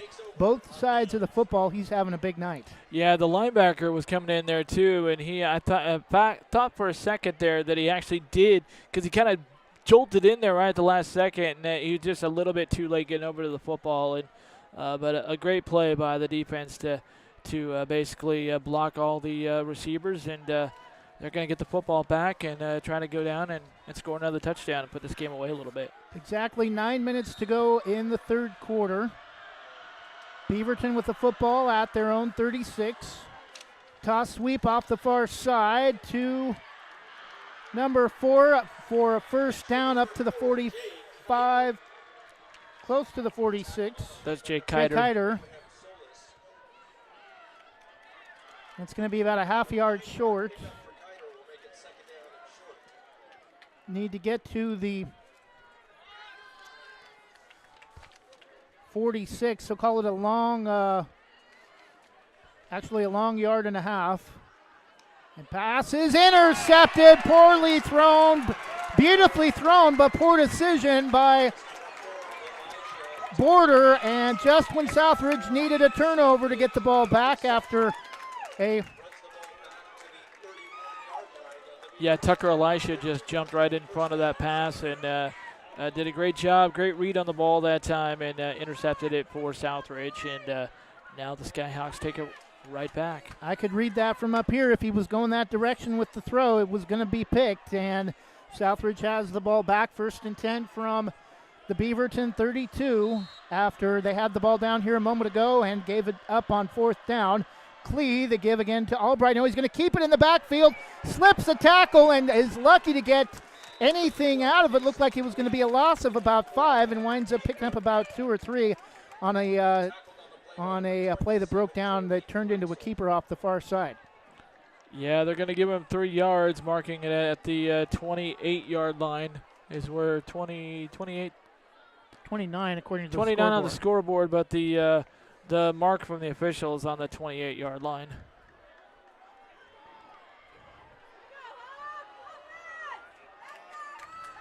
Second down and 7 following Barter's first interception of the game. Klee, the give to Albright this time. Big hole off the right side, spins and gets inside the red zone. It'll be a first down off the carry for Cypress Albright for the Skyhawks. Just continue to doing what you've been doing all game long. It's worked for you. Cypress Albright running hard, running right through that Beaverton defense. He's really been the only one that had some other backs that have been able to get some runs, but Cypress Albright has the muscle and the speed and the finesse to get through. 1st and 10 from the Beaverton 17. Clee again, they'll give to Albright inside the 15. Diving towards the 10. Looks like he'll be tackled around the 12 or 11 yard line. 2nd down for Southridge. Right there again, Cypress Albright showing his athleticism and his moxie. He was stopped kind of right there at the point of attack and just did a little 360 spin to bounce off the tackler and get off the right side and pick up some good yardage for the Skyhawks. 2nd down and 4, gain of 6 for Albright. Clee is going to keep it off the far side, off the fake, and it's going to be enough for the, should be enough for the 1st down inside the 5. That looked like a designed quarterback keeper that time off the right side. Coaches probably seeing something that they liked there in the matchups and said, hey, let's do a little naked boot around the right side and get some 1st and goal. The gain of 7 off the keeper from Clee. Clee, the give to Albright off the left. Actually, Jackson Powell will be short of the goal line, 2nd down.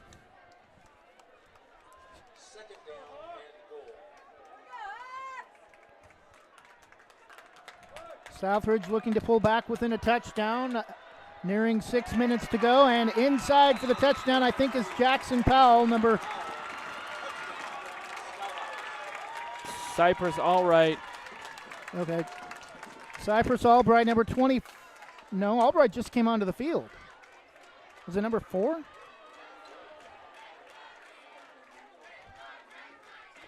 Yeah, I think it might have been Elisha Tucker. Okay, Elijah Tucker with the touchdown as far as we can tell. Cypress Albright, leading ball carrier for Southridge, was not on the field on the play. Came on for the extra point attempt. Which, bad snap, low, but still gets it away and through. So with 6:02 to go in the 3rd quarter, it's now Beaverton 28, Southridge 21. We'll be back in 30 seconds. Andy McNabb Allstate in North Plains is your local Allstate agent. Located at 10120 Northwest Glencoe, across from Subway. She has 20 years of Allstate experience providing auto, home, renters, life, and other insurance products. Get a quote and receive a $10 gift card. Andy McNabb Allstate. Call 503-433-5030. That's 503-433-5030. And we're back, 6:02 to go in the 3rd quarter. High-scoring affair from Bob Boyer Field at Beaverton High School. A lot of B's in there, 28-21. 6:02 to go in the 3rd.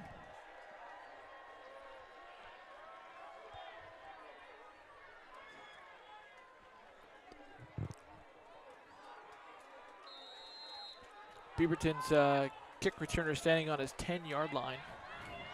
As the kicks from Southridge really haven't gone all that deep tonight on the kickoffs.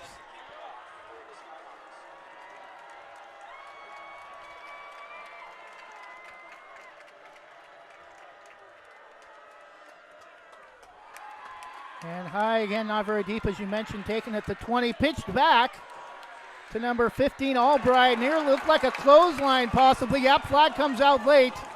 And I'm sure that's brought him down right between the shoulders, and you're not going to get away with that in high school football. Yeah, that's a horse collar. They'll call that in college. They'll call that in high school. That's an easy call for the officials to make. And so that's going to set Beaverton up with some good field position. Flag was thrown at the 22. That should mark the ball up past the 35.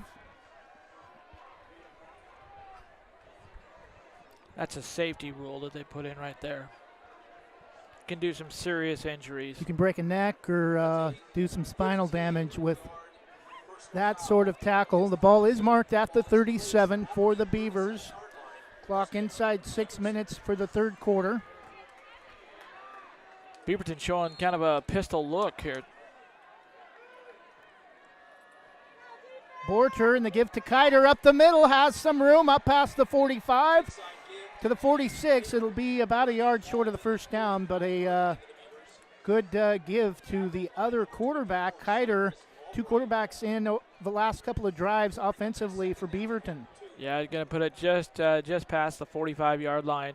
So looks like second and a long 2 for the Beavers here, but definitely manageable. Just give it to Kiter and let him run.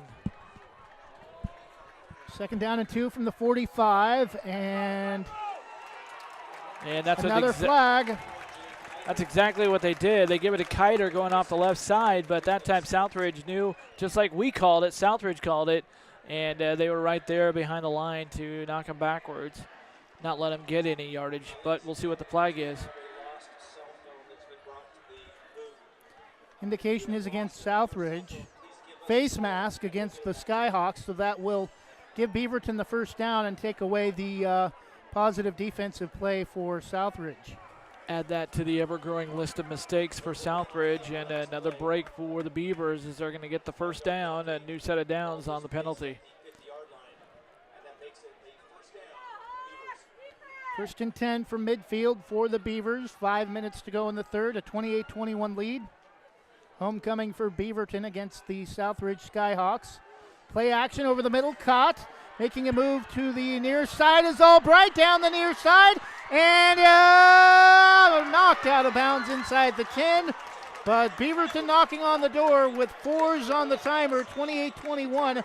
About to go back up 2 touchdowns here in the third quarter. And a Skyhawk injured there on the play. It was Nathan Abelis who came up a little gimpy. In fact, he's favoring that ankle, looks like. And I think maybe he got a shoe. Maybe his shoe came off a little bit.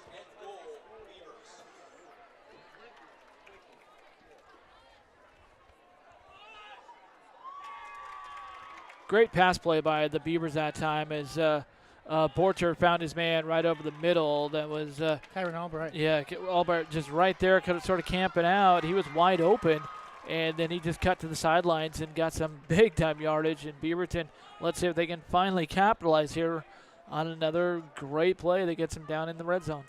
4:44 to go in the third quarter, 28-21. Beaverton about to go up 2 touchdowns once again with Borter and Kiter, and fake the give to Kiter. Pass over the middle, caught, touchdown. And I believe that's Albright.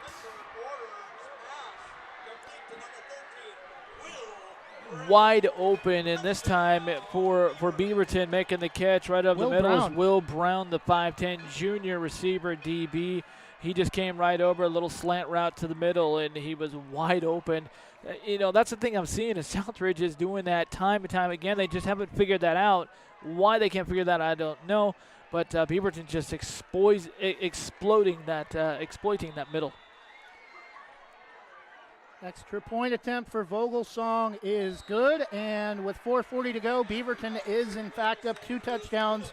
Again, it's the Beaverton Beavers 35 and the Southridge Skyhawks 21. We'll take a 30-second break and be back in a moment. Deja vu. See if they learned from last week.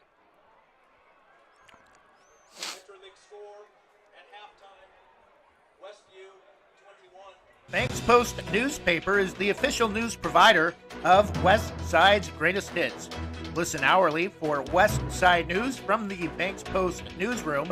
Banks Post newspaper covers Banks, Manning, Buxton, Roy, and surrounding western Washington County communities.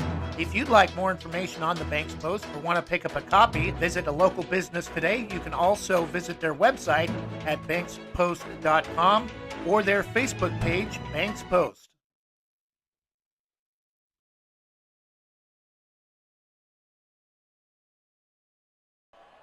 And we're back. The kickoff from Beaverton is going to be taken by the Skyhawks and brought down inside the 20. Beautiful kick return coverage that time from Beaverton to pin Southridge back behind their own 20-yard line on the return.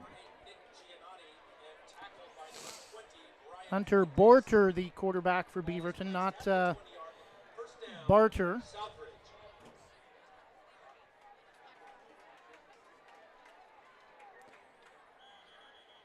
Ball mark just shy of the 20-yard line, and Southridge late getting a player in off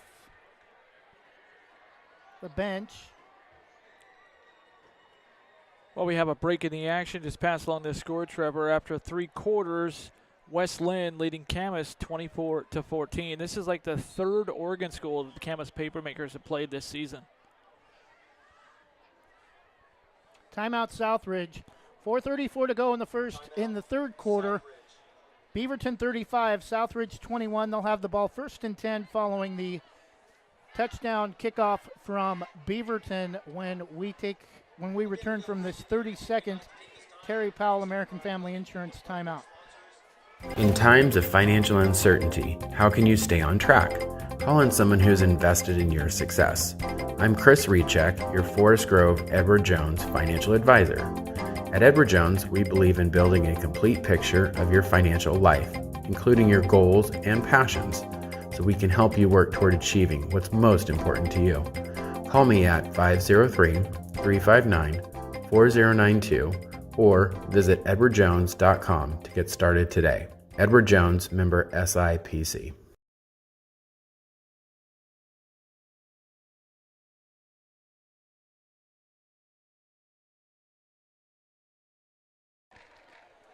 And we're back following Southridge's timeout. For a score to give you, Henley leading Lapine 16-6 at halftime. Jonathan has a couple of updates.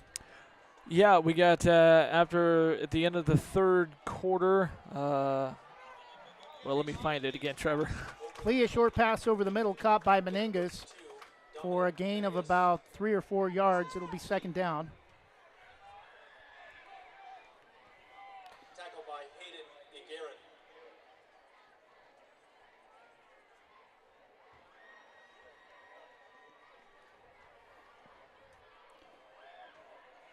Try to give you other scores from around the state as we find updates on social media. Clee. Again, the give to Albright up close to the 40. 1st down as number 73 for Beaverton lost his helmet. He'll have to come out for a play. Josiah Perdido. Well, I'll tell you what, I'm really impressed with Cypress Allright. That guy just runs really hard, and, you touched it a little bit ago. I agree. It reminds us a lot of Jamar Flippin. 5'8" senior is Albright. Similar speed and similar burst through the hole style. And now Clee Clee still out of shotgun. And again, another give, this time to Powell. It'll be about 2 or 3 yards short of the 1st down, but 2nd down and short for the Skyhawks. Jackson Powell, the 6 foot, 190-pound junior.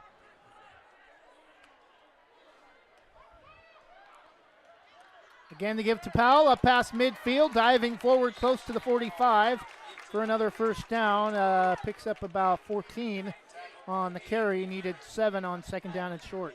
They say if it ain't broke, don't fix it. And it seems like that, Southridge is just content to just go with what's working tonight, and that's running the ball because they just can't do anything to the air.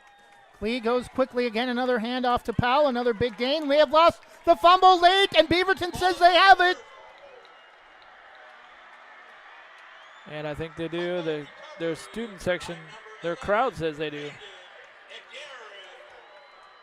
And 1st down, Beaverton. Another huge turnover for Southridge trying to get back in this game. Jackson Powell trying to dive forward for more extra yards and loses the football, and it's another turnover back to Beaverton. Well, now this is a great situation for Beaverton here. There's something they didn't do last week against Glencoe. They allowed the Crimson Tide to sort of come back. They stopped scoring. When they get these situations where they get the ball, they need to move the ball down the field now, score a touchdown, put this game away. Don't let Southridge have any kind of hope that they can get back in the game or stay in the game and hang around. Whistles, and do we have a timeout? Beaverton.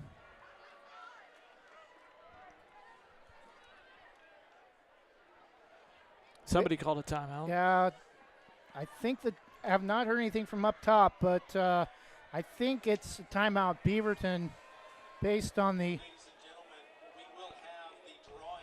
indication. And Jonathan, I think one of the things that's going to be hard for Beaverton to do, despite this lead, is there's 3 minutes left in the third quarter. If Beaverton can score and run out this clock to end the third quarter and go up 3 touchdowns, that may be a backbreaker for Southridge. Yeah, that's what I was saying. At this point, if they have the ball just in pretty good field position, so if they can kind of maybe wind this clock down a little bit and end out the third quarter here, and then we change fields, they go down and start the fourth quarter and score right away. I mean, 3 touchdown lead with maybe you're talking 10, 11 minutes to go in the game. That's going to be really hard to do for Southridge, who basically is running a offense right now. And I say running the clock for Beaverton, despite a 2 touchdown lead, may be hard because their scoring drives haven't lasted that long going to the air. And the handoff from Borger to Kiter is for short yardage, second down. Yeah, it looks like Beaverton has kind of gone that way as both teams kind of bringing that SEC kind of style smash mouth football right now, although doing it from the spread offense a little bit. Second down and about 8 from the 38-yard line. To give to Kiter again, breaks through the 40 up to about the 38. It'll be third down, and a big play coming for the Southridge defense if they can come up with a stop here and force a punt from Beaverton. Yeah, they need to get the ball up to the 47-yard line. So third down and 5. Well, the scoreboard says third down, but the officials say second down. Yeah, it's not the first time either and now they're changing that, so it's almost like they heard me. I mean, my window is open, but I didn't think I was talking that loud. I think that happened earlier in the quarter, too, that Beaverton got an extra down. And sliding down for the first down up past midfield into Southridge territory is Hunter Borger. Well, I'll tell you, the elusiveness of Hunter Border is just off the clock. I mean, he slipped away from that would-be tackler in the backfield, and then great awareness to know that, hey, I got enough for the first down. I'm not going to try to be a hero and get it all of it. I'm just going to slide, and let's set it up shop and get the first down. Nearing 90 seconds for the third. Beaverton fakes the sweep and hands off up the middle, I believe, to Kiter again. Past the 45. Yeah, Kiter is starting to be that workhorse now here for Beaverton that we've been seeing Albright for Southridge. So a lot of mirrors from both teams here in this second half. Second down and 5 from the 44, 107-106. Beaverton content to hold on to the football to close out the third quarter. Now under a minute.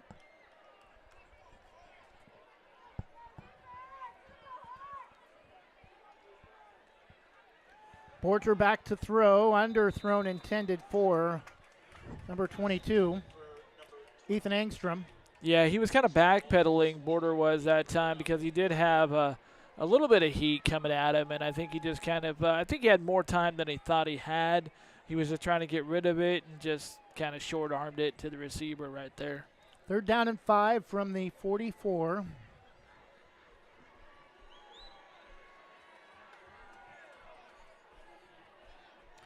Beaverton with all 3 timeouts, and Southridge with only 1.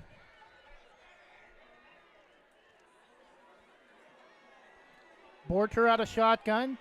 Defenders closing quickly, dumps it off over the middle, inside down to about the 35, and it should be enough for the first down with forward progress. Yeah, that's where the official is, but we're just waiting for them to call the chains in. Now they do, and start the clock. Now the first down for Beaverton, and take some extra time here. We'll see if they're going to get this play off or kind of let it wind down. I think maybe one more play here. Borger looks to throw, has a man deep, and it's through the hands. Would have been a possible touchdown for Jay Kiter. First pass thrown tonight, though, and with all the success he's had on the ground, you wouldn't blame him really if he was run first, pass second on that play. No, Kiter was the intended receiver that time out there, and he just dropped the football. I think he knew he was wide open, and he had the end zone right there, and you could read that one all the way. He just didn't look the ball all the way in. 13 seconds left for the Beavers from the Southridge 35, and making a couple men miss. Finally brought down inside the 25 for another first down with 5 seconds left. And that's Kiter, the ball carrier again. Yeah. 4 on 4 that time. Tucker brought down Kiter as we end the third quarter. After 3 quarters of play, it's Beaverton 35, Southridge 21.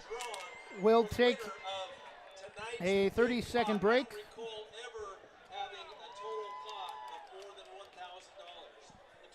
And be back with the fourth quarter in just a moment. Hey Brave fans, this is Chris Lyda, the voice of the Braves, here to tell you about Econofab Buildings. Econofab is a third-generation family-owned and operated pole building company located right here in Brave Country. Econofab has been in business for almost 50 years, constructing shops, garages, and barns. I had them build my 2 shops, and as a satisfied and repeat customer, I'm here to tell you that Econofab puts the fab in fabulous. Go visit them online at econofabbuildings.com.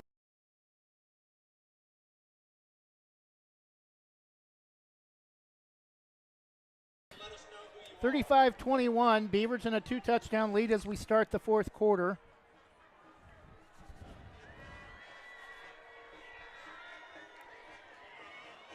Beavers driving, hoping to go up 3 touchdowns. And hopefully for Beaverton, put the game away and give them their second win of the season. Southridge has yet to get in the win column.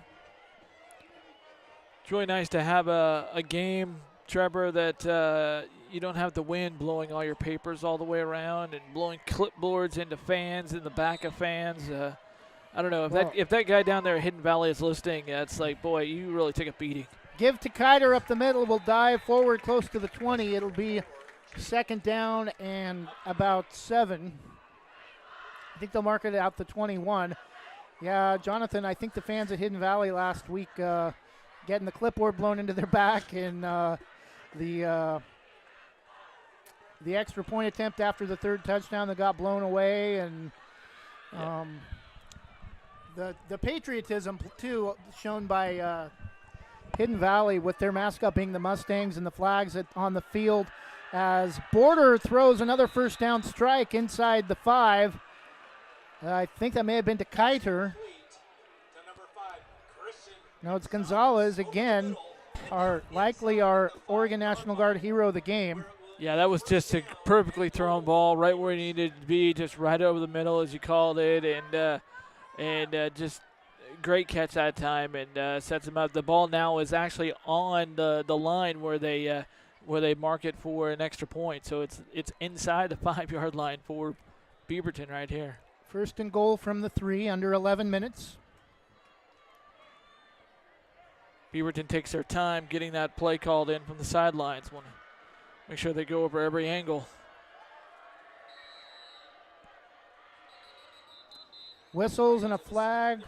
Maybe too much time. Yep.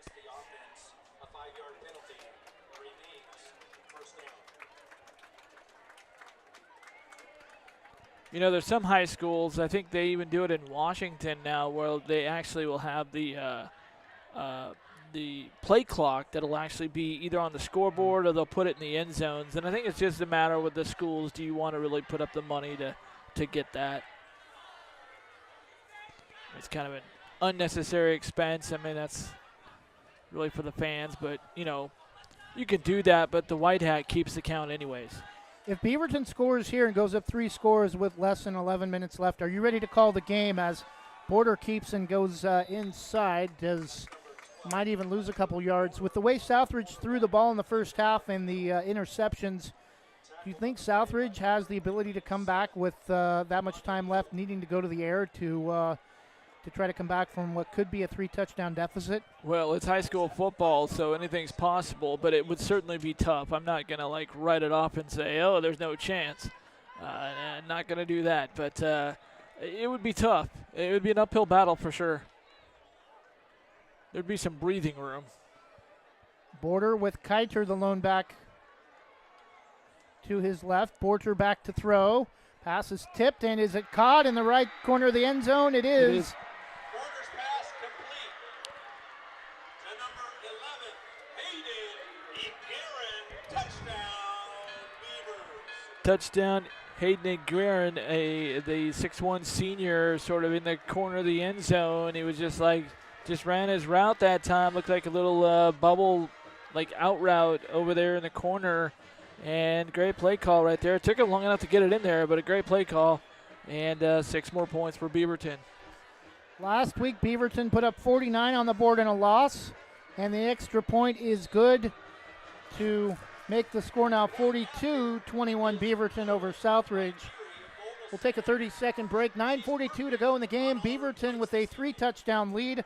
Does Southridge have the firepower for the comeback? We'll find out when we return in 30 seconds.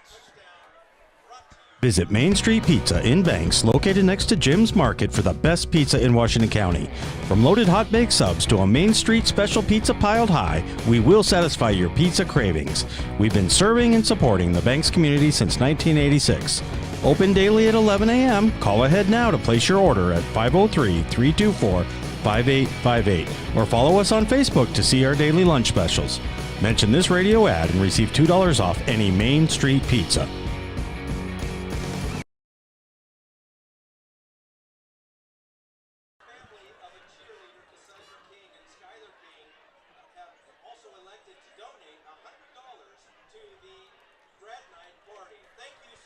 And we're back. Beaverton now with a 3-touchdown lead, 42-21 after the pass from Hunter Borter to Iguerin. Beaverton mixing it up now on getting some different players involved on scoring drives.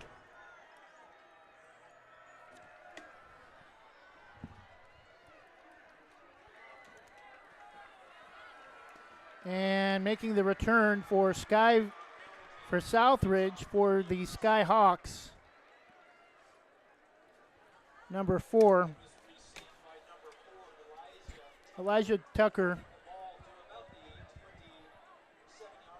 Elijah, kind of a very strange spelling I've never seen before. Alisjah.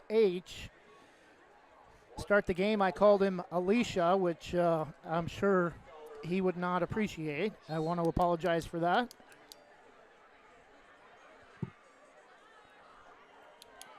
So going back to the last touchdown for Beaverton, that was the 6th straight extra point for Beaverton kicker Kiri Vogelsong. She is a perfect 6 for 6 on PATs tonight.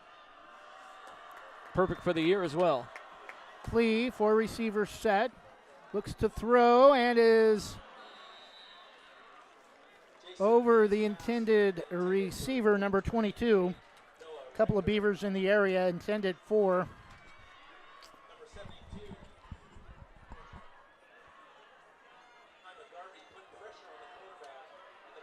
Look like number 22, but we do not have 22 on the roster for Southridge.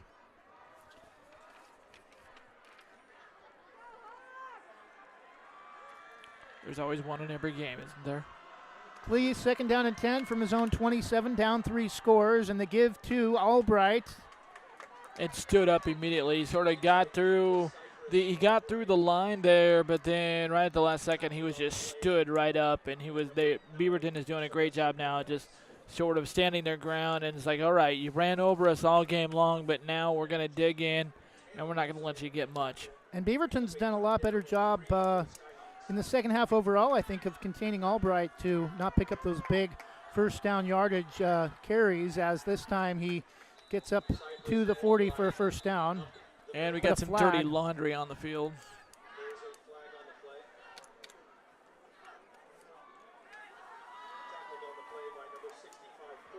Indication is against Beaverton.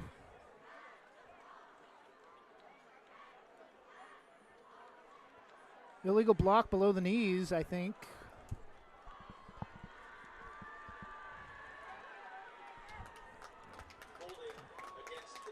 Yeah, it's tough to really read their signals because, of course, we're in the visitor side press box, and they're signaling the home press box, which is, of course, across the way, so we're looking at it from behind. Kind of looked like he was making an indication of a chop block. Yeah, I think it was like the old signal of clipping, but... First and 10 for Southridge from their own 45. Need to put points on this drive, points on the board on this drive to really have any hopes of staying in this game with the clock nearing 8.5 minutes, down 3 scores. Klee looks to throw pass through the hands of number 4, Elijah Tucker. Yeah, you said it. It literally was right to him, and he had it in his mitts, and he just didn't put his palms around the football. Just didn't. He needs a little more stickum on the gloves. And if Southridge does lose this game, one of the things that's going to come back to haunt them are the dropped passes along with the penalties and the turnovers. Yeah, they're going to have a painful morning of watching the game film tomorrow. Man in motion on the toss sweep out of the backfield. Another flag and possibly a hold on flag thrown in the area of big number 58. Danny Batiliga, the offensive lineman.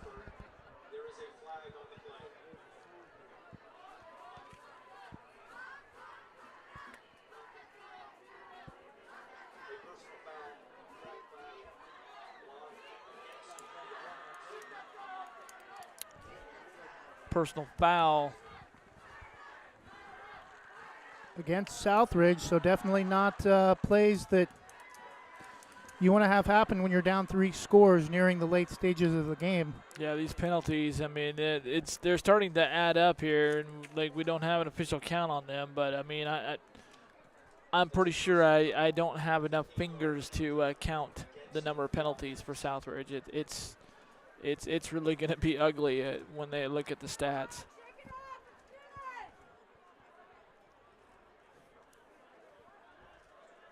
They'll mark it at the 28, a loss of 17 on the penalty.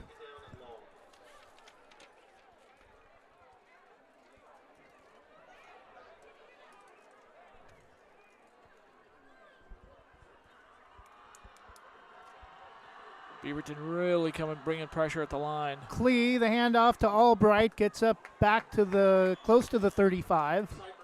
And he was stood up right there by 2 Beaverton defenders who were just right there just waiting for him. It's like they were just keying on, all right, where is Cypress? Where is he going to go? And it's like, okay, he's here. We're going to go, and we're going to stop him. 3rd down and 20 for Southridge, and this may be it if they're unable to pick up a first down. I'm sure despite being on the Beaverton side of the field, it's 2-down territory as this will likely be their last hurrah. Pass is thrown and caught, though, and on first down up past midfield. Finally brought down up to the 45, and Southridge doesn't need two plays. They're able to get about 30 yards on a pass play to Elijah Tucker. Again, making a great play for them, and kind of redemption for himself. He just dropped the ball that was thrown right to him, and this time he wasn't dropping that one. He hung on, and he did a little 360 spin to get out of traffic and pick up a little more yardage.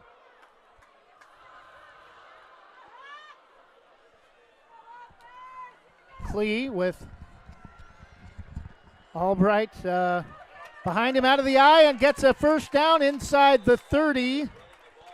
Yeah, it's almost like they kind of, with those short passing game a little bit there, Southridge kind of lulled Beaverton defense to sleep a little bit. It's like, okay, well, we're going to go back to the pass, or we're going to hang back, and then boom, all of a sudden, no, we're going to hit you with Albright with another run. And so, and that's the balance that I think they were trying to find early on, and it wasn't working, and maybe now they've found it, but too little too late.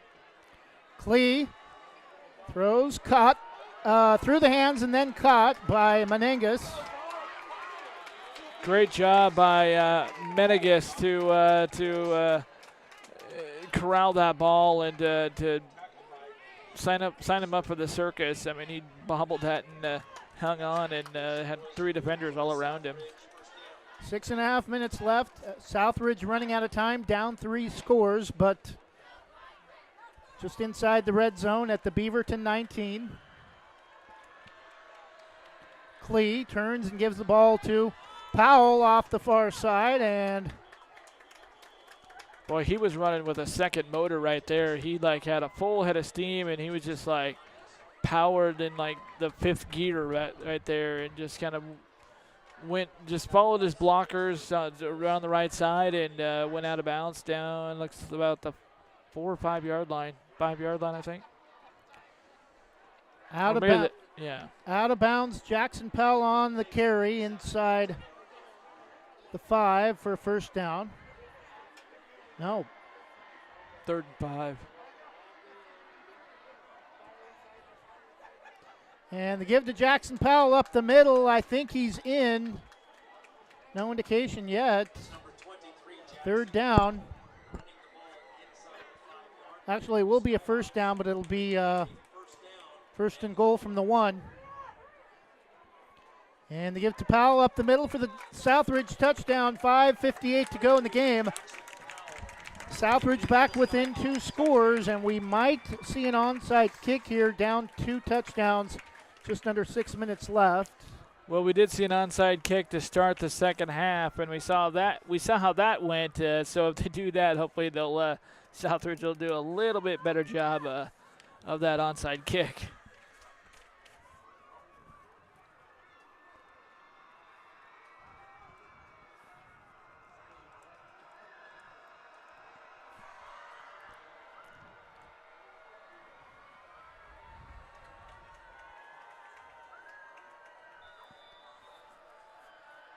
Extra point attempt. Klee the hold, and the extra point attempt is up and through. 5:58 to go in the game. It's now Beaverton 42, Southridge 28. We'll take a 30-second break and be back in just a couple of seconds. Visit Main Street Pizza in Banks, located next to Jim's Market, for the best pizza in Washington County. From loaded hot baked subs to a Main Street special pizza piled high, we will satisfy your pizza cravings. We've been serving and supporting the Banks community since 1986. Open daily at 11 a.m. Call ahead now to place your order at 503-324-5858 or follow us on Facebook to see our daily lunch specials. Mention this radio ad and receive $2 off any Main Street pizza.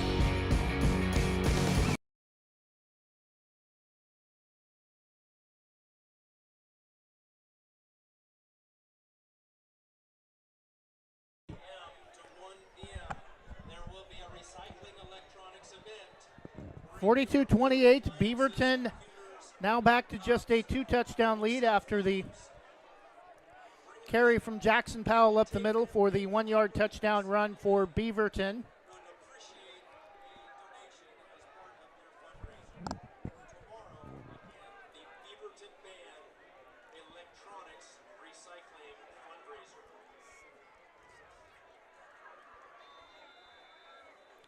Beaverton looks like they have their hands team ready.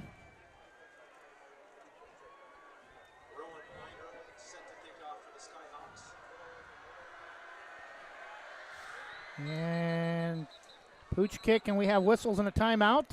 No, illegal formation, I think. A flag thrown way high in the air at the 40-yard line.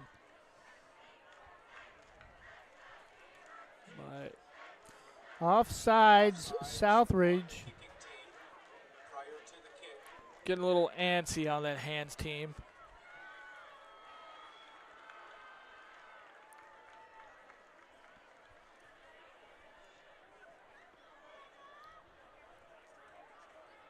So now if they still stay with it, or even if they kick it, Beaverton's potentially going to have great field position.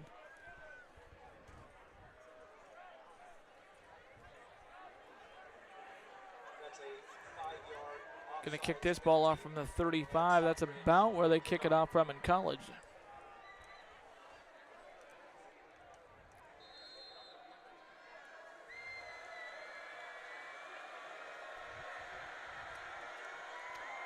Rowan Minor will kick it for the Skyhawks. And again, another onside kick and touchdown Beaverton on an onside kick. Number 20, Brian Fuentes. And that may do it, 49-28, 5:50, one play, a punt or a kickoff return off of an onside kick.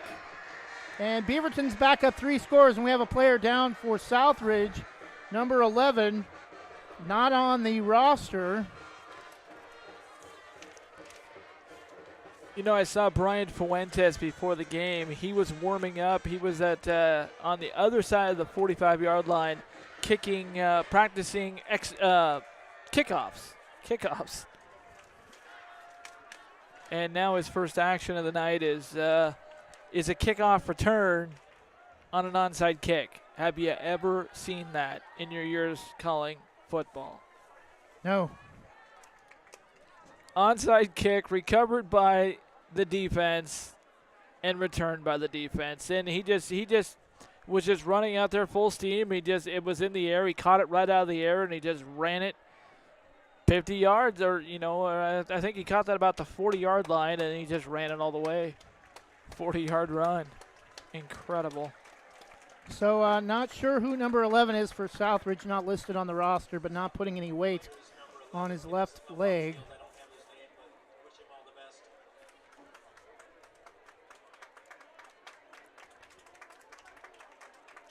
You know, sometimes they switch numbers. I know that for Southridge, when I was talking with their head coach, Kevin Bickler, before the game, going through the pronunciations, I know he did say there was you got to a few of them, there was 3 or 4 guys that were not here today. So extra point attempt is good for Vogelsong, and now with 5:50 left, Beaverton has matched their point total from last week. It's the Beavers 49 and the Southridge Skyhawks 28. We'll get you a score update here in just a moment and take a break right after this.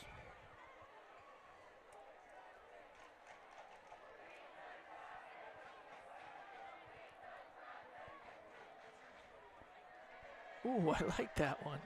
Northside Rock Products in North Plains is where you can get gravel products directly from the quarry. They service contractors as well as homeowners. They can get rock straight from the quarry that's essential for paths, driveways, under concrete slabs and roads, as it packs and condenses well. Northside Rock Products offers a variety of quality crushed rock and fill material, as well as boulders and specialty rock. They offer trucks for hire for contractor work. Northside Rock Products can bring their mobile crusher to your jobs for on-site crushing and screening. Delivery is available. Get all you need at low winter rates. Northside Rock Products LLC on Northwest Dixie Mountain Road in North Plains. NorthsideRockProductsLLC.com.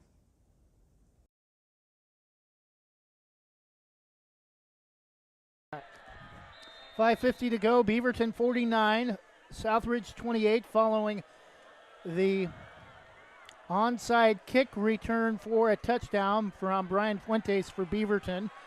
And Southridge is going to go down all the way back at the 15. Beautiful punt return coverage from the Beavers as their fans come alive. Huge student section, I think, may outnumber all of the student body of Banks. Number 4, Elijah Tucker on the return that time for Southridge. Well, a student body of both schools that is 2 or 3 times the size of the entire school of Banks. If you put the population of the 2 schools combined, it might be more than the whole population of Banks. Clee will stay in at quarterback. Southridge not going to their second unit despite being down 3 scores with under 6 minutes left. And on the keeper, taking a hard hit, spinning up. Little trickeration that time for Southridge as they kind of took the pitch and took the handoff and then a little pitch pass kind of a thing. Just hey, I don't want it. You get it like a hot potato.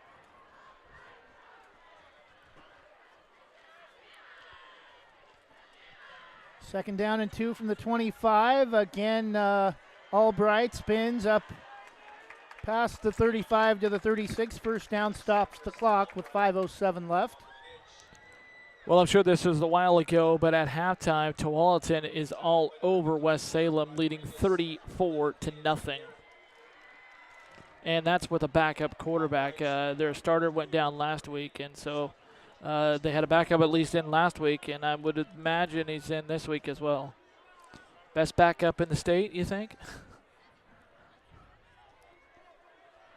49-28 for Clee and Albright. Down 3 scores under 5 minutes. Fake the give to Albright. Pass caught and hit immediately about a yard short of the first down is Aviles. Well, who would have called this? We got a final in Eugene. Lake Oswego 48, Sheldon 17. Sheldon, I think, has lost a lot of key players over the last couple of years and have kind of fallen off. 49-28, 4:20 to go. Clee out of shotgun. The give to Albright will be tackled shy of midfield. It'll be a first down, though.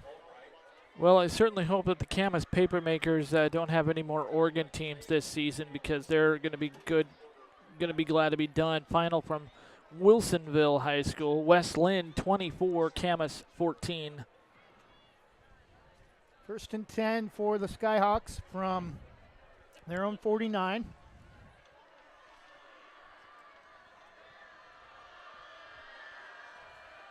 Clee out of shotgun. Now he's going to step up into the pocket and slide down at about the 47. It'll be a gain of about 4. Great sportsmanship there by the Beaverton defender who kind of fell into him after he slid. His momentum just kind of carried into him. And no ill intentions there at all, but Justin Thompson there helping Clee back up to his feet after that. So great to see that sportsmanship. Beaverton will improve to 2-2 and pick up their second win of the season. Hit in the backfield by the Beaverton defense right there. It just really no chance for that play to happen, and that's going to bring up 4th down. But at this point, I don't think your punt, you're just going to keep going for it. I mean, 3 minutes and counting. 49-28. Powell will lose back to the original line of scrimmage. So Tigard going to slip to 0-4, still looking for that elusive first win of the season. Tigard? Or Southridge. That's the old rivalry. I thought you were going to give me a Tigard score. Clee back to throw. Pass hit as soon as the ball got there. And beautiful play by number 11 for Beaverton. Hayden Iguren. I think about the only thing good after this week for Southridge is that they get to go home. But, I mean, you're looking at the schedule. It's like they're going to go home and play Jesuit and then Westview. That's just brutal. Southridge, I think, is looking at 0-6. Clee, 2.5 minutes left, looks to throw, still looking, throws over the middle deep, pass thrown high through the hands of number 9, Aviles. Pass looked like it could have been caught, but was thrown high. Aviles just couldn't wrap his hands around it as he jumped to make the catch. And Beaverton will take over in downs and wrap it up with 2:23 left. Yeah, I would expect Beaverton to just kind of do some run plays here, maybe a couple of kneel downs. They might go ahead and get a first down just to kind of keep the clock moving and then do some kneel downs and get it over with. But, Southridge has played well at times in this ball game, but it's just too many mistakes at the end of the day, and Beaverton finally did what they couldn't do last week and kept the other team from really closing in and coming back. Trips to the right for Beaverton, and there's a throw over the middle, but incomplete. I'm surprised Beaverton's not just going to the victory formation. I mean, I know there's a little over 2 minutes left, but seems like 4 plays, 30 seconds. Well, they have gone to Jake Kiter now in at quarterback, so the starters are seemingly out. I'm actually seeing different personnel in different spots, so they're just going through the offense at this point, but doing it with the second unit in there. I mean, you want them to learn. This is teachable moments here. Pass caught by Kiter to Gonzalez, dragging defenders down to about the 40. Flag on the play, though. Like Scott Ruick, women's basketball coach at Oregon State, great coach, always says, you don't stop teaching. No matter what the score is, you don't stop teaching. There's always teachable moments, even for your younger players. So you don't want them to just sit on it. I mean, you can say that and say sit on it, but then where's the learning? Where are they going to learn? They're getting a chance to play in a varsity game with varsity hype, and they got to learn somehow. They're not going to learn that on Thursday night in the JV game or Mondays. Penalty against the Beavers looks to be a personal foul. Will work the ball back inside their own 40 to the 38.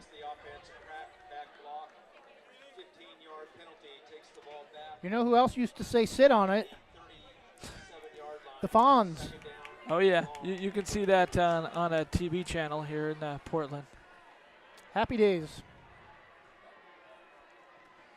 Kiter's going to keep it up the middle on what looks to be a designed quarterback keeper and gets the first down back, and he may score down the far side. Needs to pick up a block, breaks the tackle, touchdown.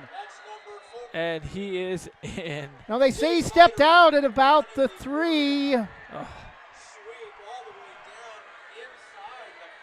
Steal his thunder on homecoming number 1 of 2. Incredible run by Kiter, and the only thing now is to be determined now is if Beaverton will sit on it, as we've talked about the last couple of plays, or try to add one more score here late. And definitely don't want to rub it in. You have to see this. You have to see the Skyhawks again next year. But that's a 59-yard run officially. First and goal on the 4. Or actually, looks like they're marking on the 2, so make it a 61-yard run. Kiter is going to throw and pitch it back to the... Got a lot of subs in the game now and on the far side, but it's a touchdown, Beaverton. And that is all she wrote. The flags are going to come out. There's your stupid no fun rule. I'm sorry. You can't have fun. You can't celebrate. That's just a bunch of old fogies in old suits in an office saying, no, we can't let them celebrate and have fun. Tyler Budke, the offensive lineman, gets the touchdown on a trick play off a lateral. And another 15-yard unsportsmanlike penalty called against the Beavers. Well, the way that the power that their kicker has, I don't think they'll mind. It's like a drop in a bucket.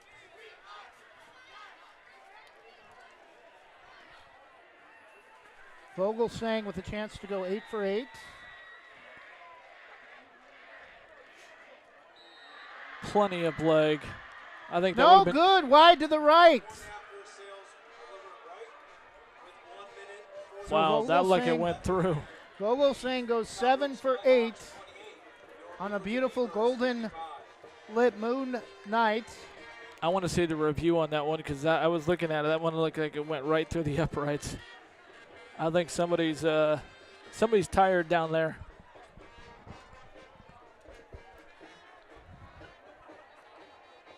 But it's 55 or, okay, I won't.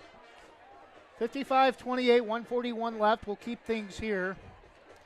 Hopefully we'll return for Banks football at Astoria next Friday as the Braves open Co-op League play, as the Beaverton flag is being raised in front of the student section across the way.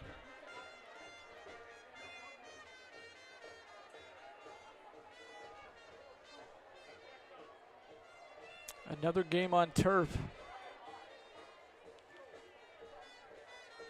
Can't wait to see the CMH field in Astoria. sports fans, please recognize that there will be no parents. There will be no parents and no students on the field following the game. All congratulations, hugs, pats on the back will be in the parking lot, at home or at Ruby Jewel's Ice Cream Sandwich Shop.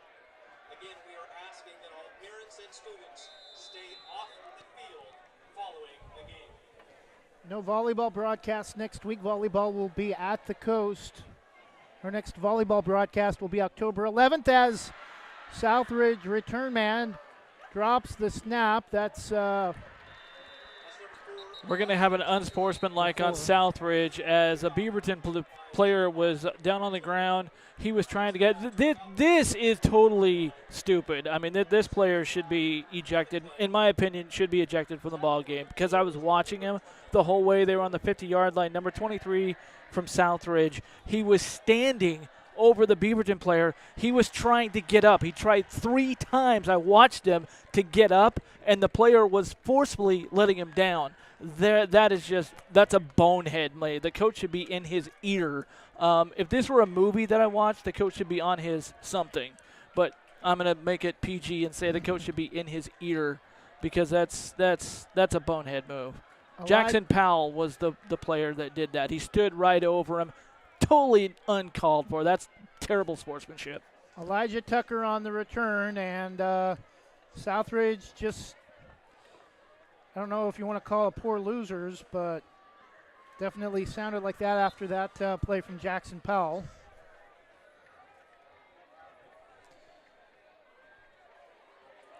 Yeah, that was definitely not necessary. It's like, okay, yeah, you're losing on the scoreboard, but you don't need to do that. That's 56-28, the give to, I believe it's number 27, Macarenas, now in the game running the football for Southridge, replacing Albright as Jonathan puts on a show up here in the booth doing his impersonation of Lou Vega. The song that came out well before many of these players' times and movement. Exactly. Yeah, if you were to ask him a question about that, he'd probably be like, who? What? I was in high school when that song came out. I'm pretty sure, well, you were probably a couple years out of high school, but it's to be a false start on Southridge. Of course, his name is Mascarenas, and that was Maca. There was no S in there. There's no S in there, so.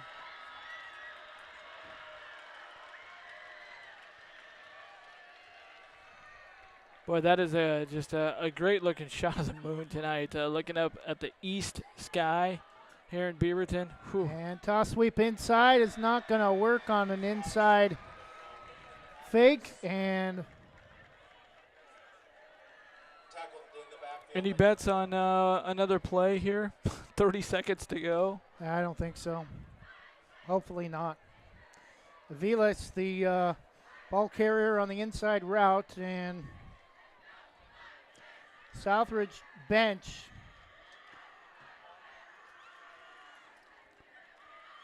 Coming down to the 50-yard line. They're getting ready to go down to shake hands or fist bumps. And that'll do it. Both teams will come off the field. Final score, Beaverton 55, Southridge 28.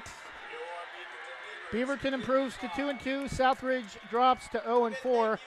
And Jonathan, I want to make sure we give out our Oregon National Guard hero of the game tonight. I think that has to go to Christian Gonzalez.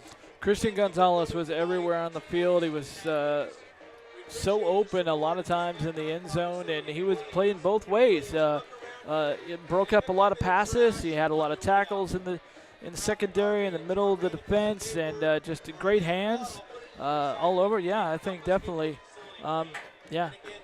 Christian Gonzalez of Beaverton going out with the Oregon Army hero of the game. Well, that will do it for us. Again, our final score, Beaverton 55, Southridge 28. Our next broadcast, Will Beer, is scheduled for next Friday at Astoria. again, barring any sort of cancellation or scheduling change.